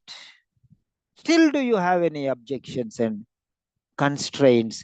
Please let me know before we finally go and continue with self injecting. Now, include polite sign off. Include polite sign off. Sign off means closing, conclusion. Conclusion. I'll be right there to help you whenever you need. I'll be right there to help you whenever you need. This is not finished. I'm leaving today. But anytime you need me, call me and clarify your doubts. I'm ready to answer your call. Come in person or call me on your mobile. I will respond. All ears for you.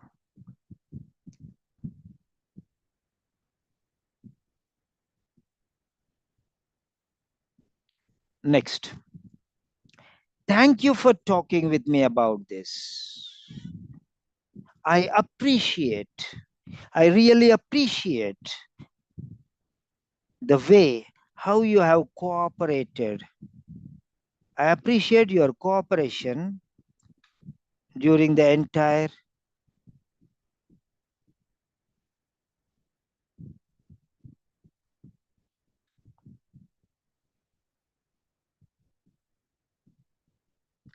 yeah.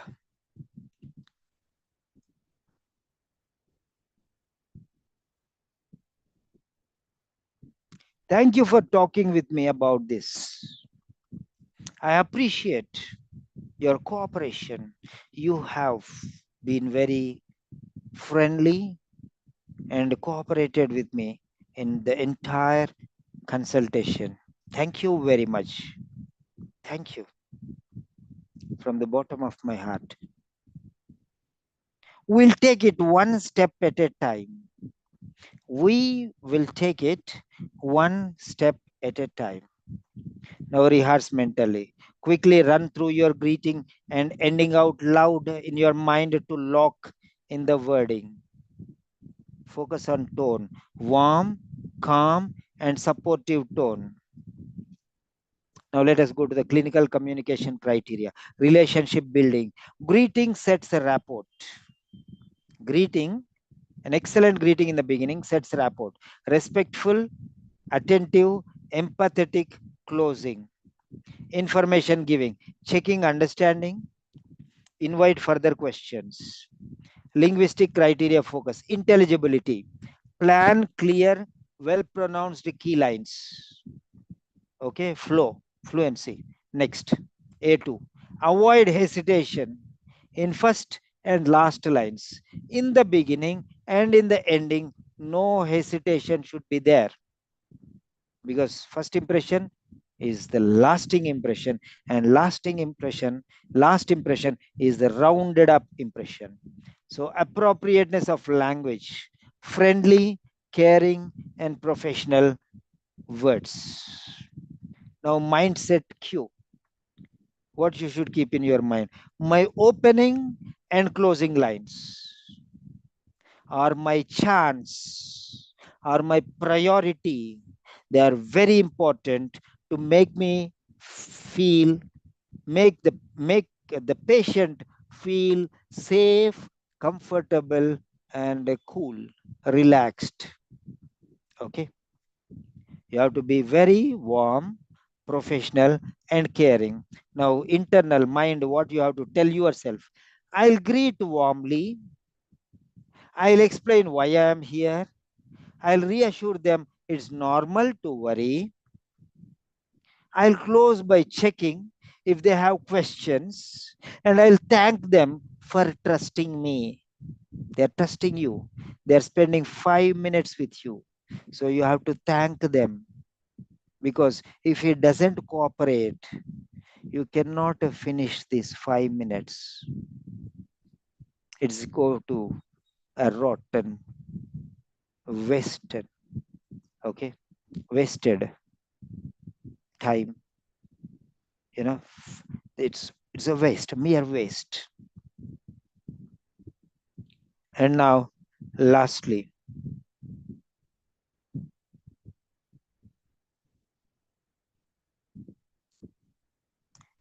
so end of stage 6. End of stage 6.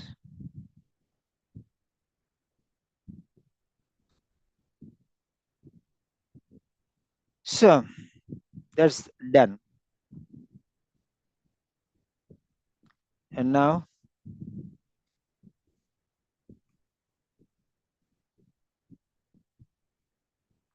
last conclusion.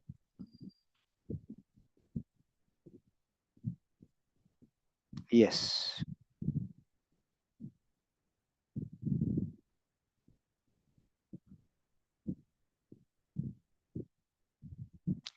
Where is this? Yeah, finished. Yeah, your final thoughts before the role play. Right.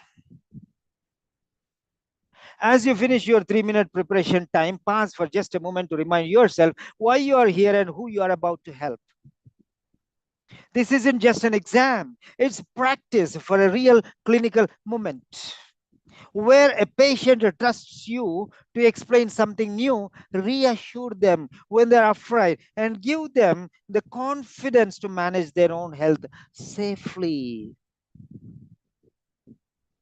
This preparation plan is not a script you must follow word to word. It's a framework to help you think like a caring, organized professional nurse or a doctor. It ensures you approach each patient as a human being with respect and empathy.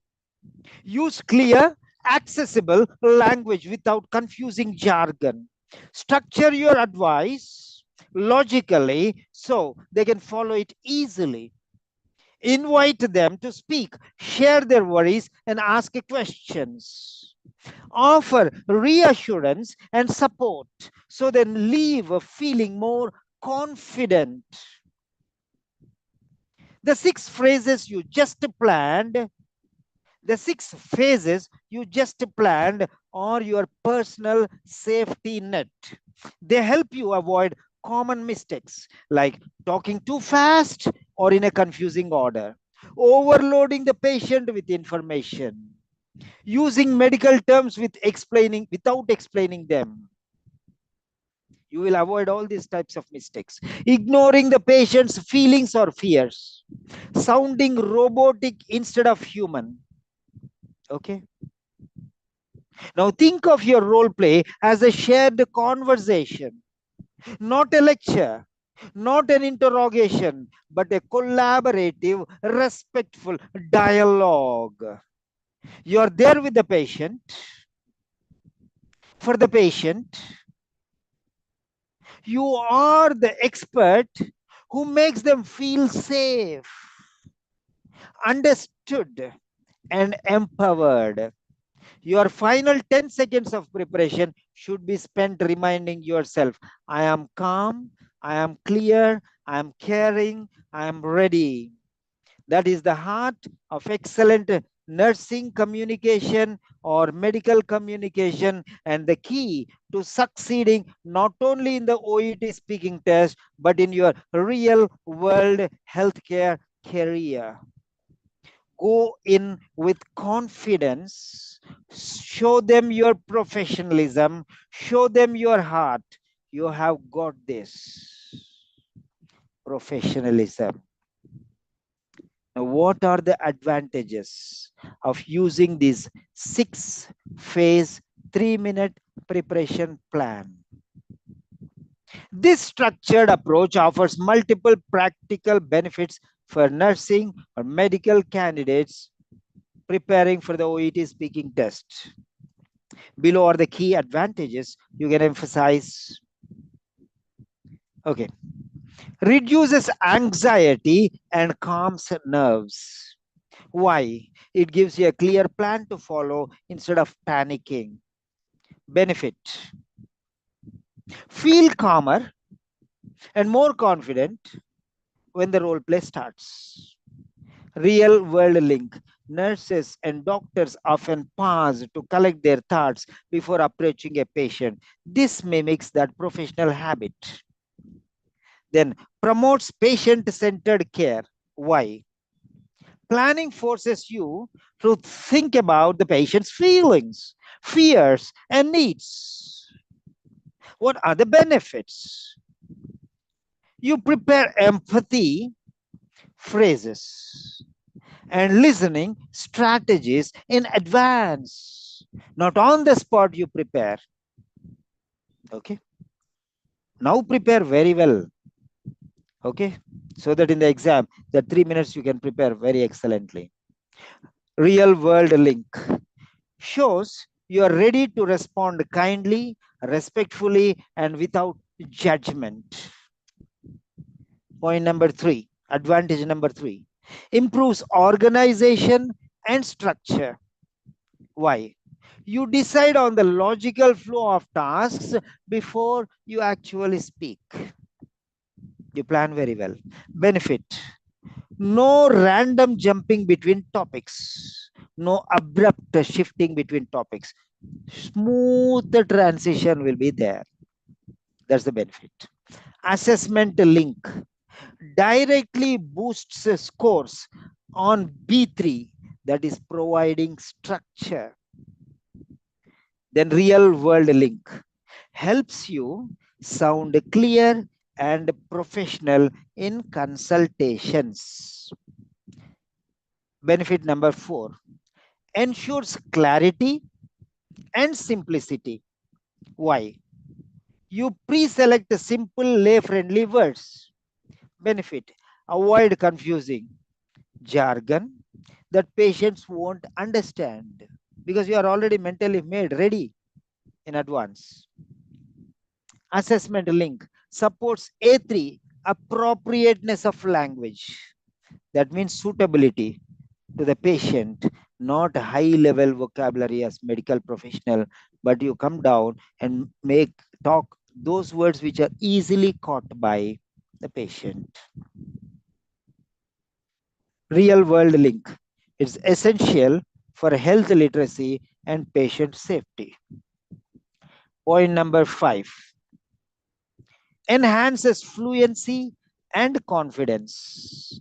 Fluency and confidence. If you have fluency, you will get confidence. If you have confidence, you have fluency. That means they are mutually interdependent. Why? You mentally rehearse key phrases and transitions already. So if you learn like this for 10 speaking sessions, automatically they'll come natural flow. That is fluency, and you'll get confidence also. Benefit, less hesitating. You don't hesitate, you spontaneously speak on the spot immediately without any panic. Few fillers, fewer fillers, and smoother speech. Assessment link raises A2 fluency scores. Fluency will be enhanced. Then real world link sounds reassuring and professional to patients.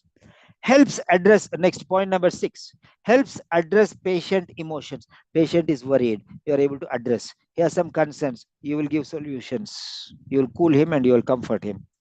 Emotion, empathy, right? Why? Preparation time lets you anticipate worries or fears. When you are preparing, you are asking him, what are your worries? Why are you worried? Why are you in panic? What makes you think so? Why you feel that you will you cannot, okay, something, whatever he says, okay, you cannot manage. Why do you think it is difficult for you? So you ask him, then he will tell, okay, I'm not doing, I'm not able to do any work because of, why do you think like that? This is related to that one. What is the reason why you think like that? Yeah, because earlier I was able to do very nicely, but from the time I got this headache, I'm not able to concentrate on anything. So that is the relation. So he will talk to you, then you will understand his concerns. Now you will be able to address his problems very clearly, right? Now, benefit, you can plan empathy responses in advance. If you know about his concerns, if you know about his worries, if you know about his problems, if you know about his emotions and feelings, then you can plan empathy phrases. You can plan how to convince him, you can plan how to make him relaxed, you can plan how to reassure him. Okay, then assessment link, in advance you will plan all these things. Supports B1, that is relationship building. You will get friendly with him. If you support him, if you are ready to understand him, if you listen to him, he will think you are a very good doctor. He will think you are a very good friend. He will think you are very kind. He will think you are very compassionate. He will think you are very friendly. You are very loving. So you'll get all, he will feel that you are an angel ready to listen to him. Nobody listens to my problem. Nobody understands me. But when you listen to him, they'll feel very relaxed. Okay, that's why give all ears to your patients. Do not hesitate. The next one, relationship building, and B2, understanding patient's perspective. What are his perspectives? What are his ideology? What are his thoughts? What are his emotions? You will be able to understand and plan your responses accordingly. If a patient is crying, okay, if a patient is angry, reaction will be different. If a patient is crying, your reaction. If a patient is sad, your reaction will be different. So different reactions to different feelings. So understand his feelings and react accordingly. Now, real world link builds a trust and rapport with patients.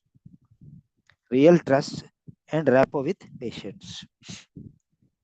Reduces risk of missing tasks. Now you will not miss any. Now you will not miss any task. There's a chance of risk. You may miss any task, but if you plan well all these phases, you will not miss. You will not forget anything because you have planned very effectively. Why? You quickly identify all role play card tasks in preparation stage. Benefit ensures you don't skip anything important. Whatever is important, you already made points on a paper, so you will not miss anything. Then next, assessment link meets task completion. 100% everything is finished. All tasks are completed. Responded to all the tasks. No task is left untouched. 5 tasks are there. You have did justice to all the 5 tasks. You fulfilled your duty. You answered everything. Time also managed. All the tasks also completed. Everything appropriately. So no need to worry. So task completion expectations in role play. So 5 tasks completed or not, not completed. So marks lost, like that. Real world link mirrors good practice, round up view, round up, all round progress, all round development, all round completion. Perfection, we call it. Perfection. Okay, not missed even one task, completed everything, did not leave even one stone unturned. That means you removed everything, finished. That means perfection. You are targeting perfection. Remember that. Mirrors good practice. Nurses and doctors review all patient needs before finishing a consultation. Everything should be taken. Last point, boosts overall professionalism. Why? These are all advantages. Last advantage, boosts overall professionalism. Why? It mimics real clinical preparation before talking to patients. Now, role play. This is the patient notes, background, history, case. Before the patient comes to you, okay, you will take the case and read everything. Then only you can talk to the patient. Okay, that's very, very important. So learn everything about the patient before talking to the patient as far as possible. After that, take first hand information from the patient itself about the pain he is experiencing. That's important. The paper will not tell 100%. The patient will tell 100%, because he is the person who is experiencing first hand information. That's what we call. Okay, right. I have made the notes. Okay, so I'll give you the notes.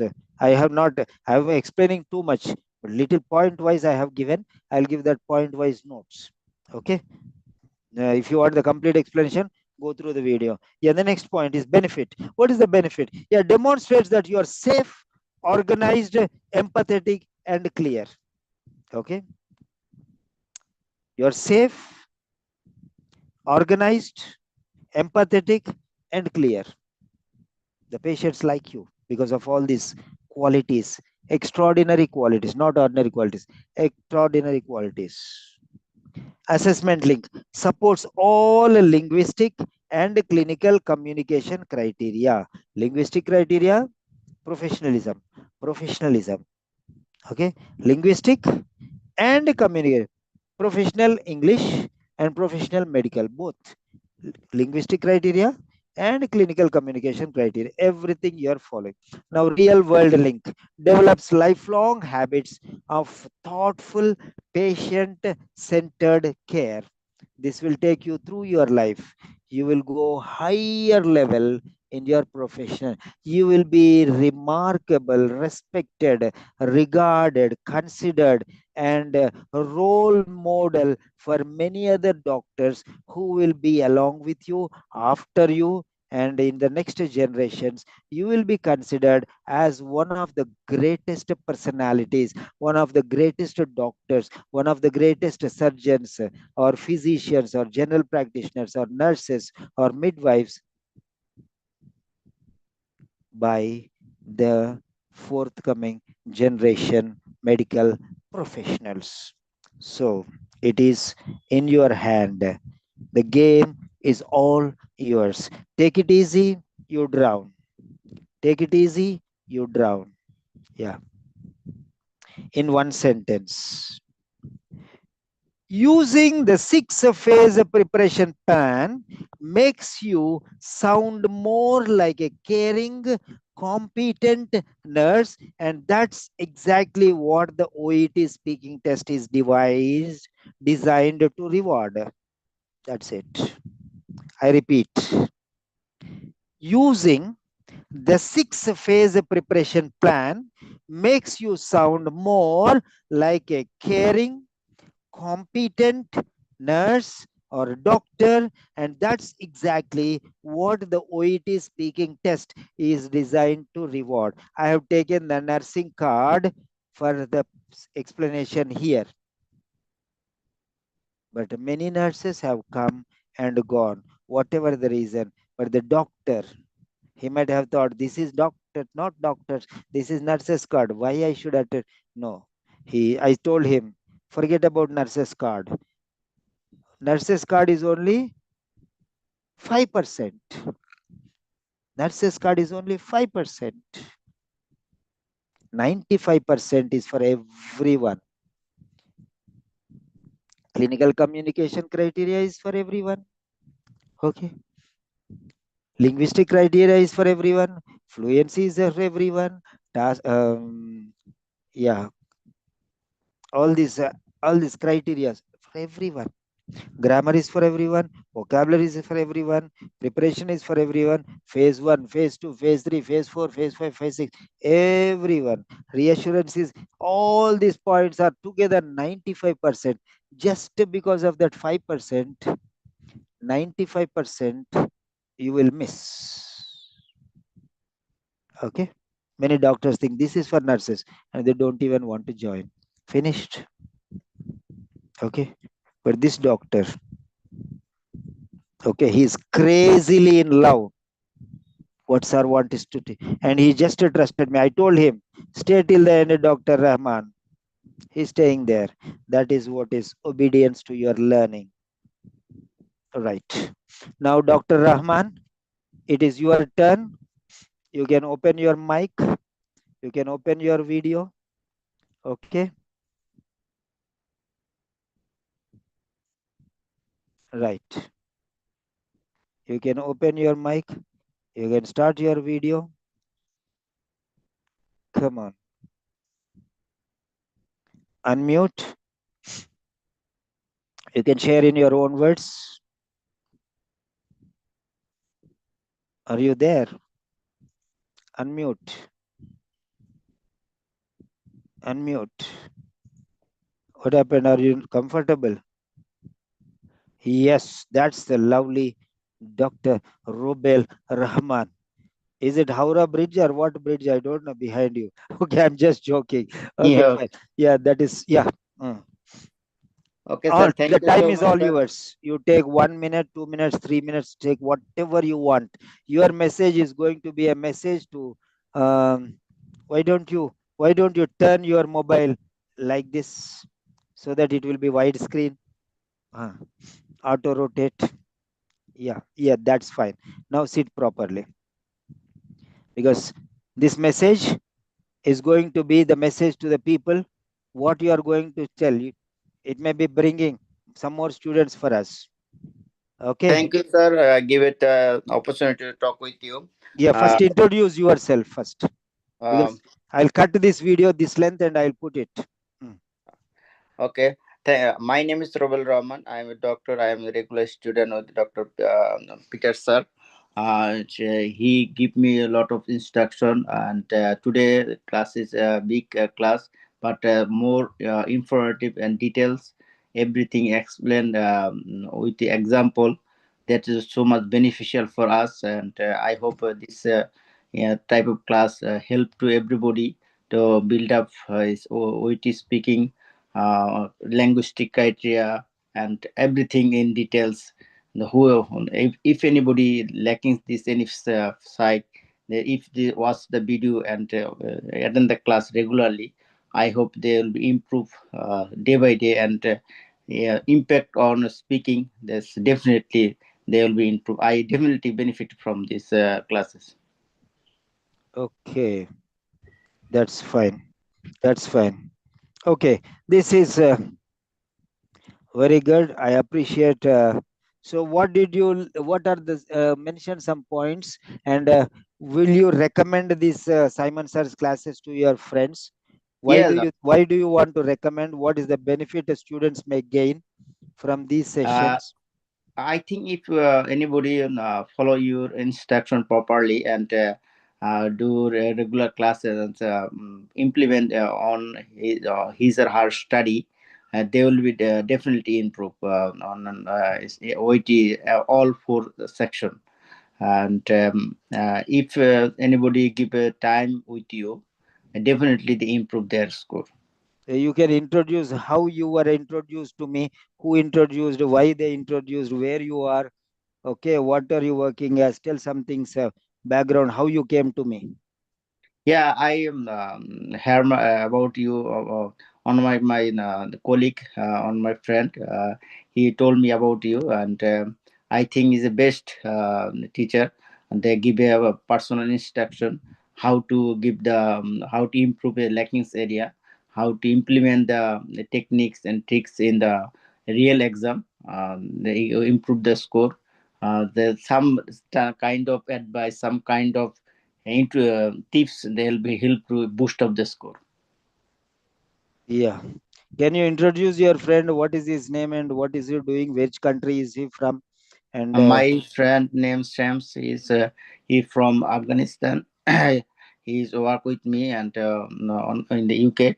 He's recommend me to join the Simmons Peter sir. He's a good guy. He's a good teacher in the OIT. If you give a time with him, he will be definitely improve your score. yeah, thank you very much, Robel. That's really very wonderful. Thank you once again. Thank you, sir. Give a time, lot of time, and you doing a hard work today and every day for us. I really grateful to you. I hope this time I will be improve my score. Thank you. Yeah. So next, Ayesha Chaturani. Are you comfortable or still busy? If you are busy, you can message. Okay. Otherwise, we'll wind up. You are very there. You are very much present there from for a long time. If you are comfortable, you can unmute.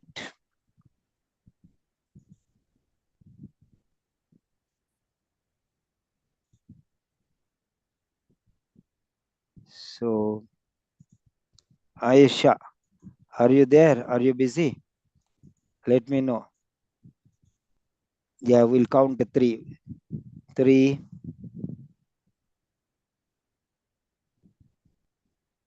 two, one. Yeah, I think she is busy. Okay, that's the end of the session.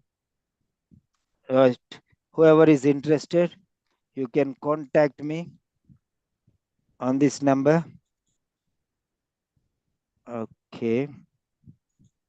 Yes.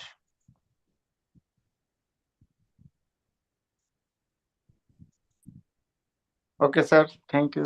Yeah, good night, all of you. Thank you very much. So you can contact me on my number 9877867360. I repeat 9877867360.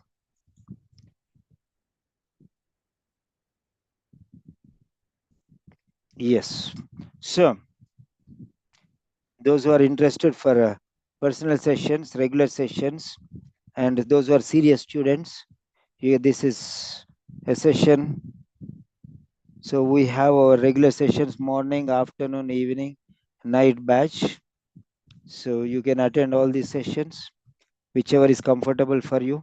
Contact me on my number plus 98 778 67 360.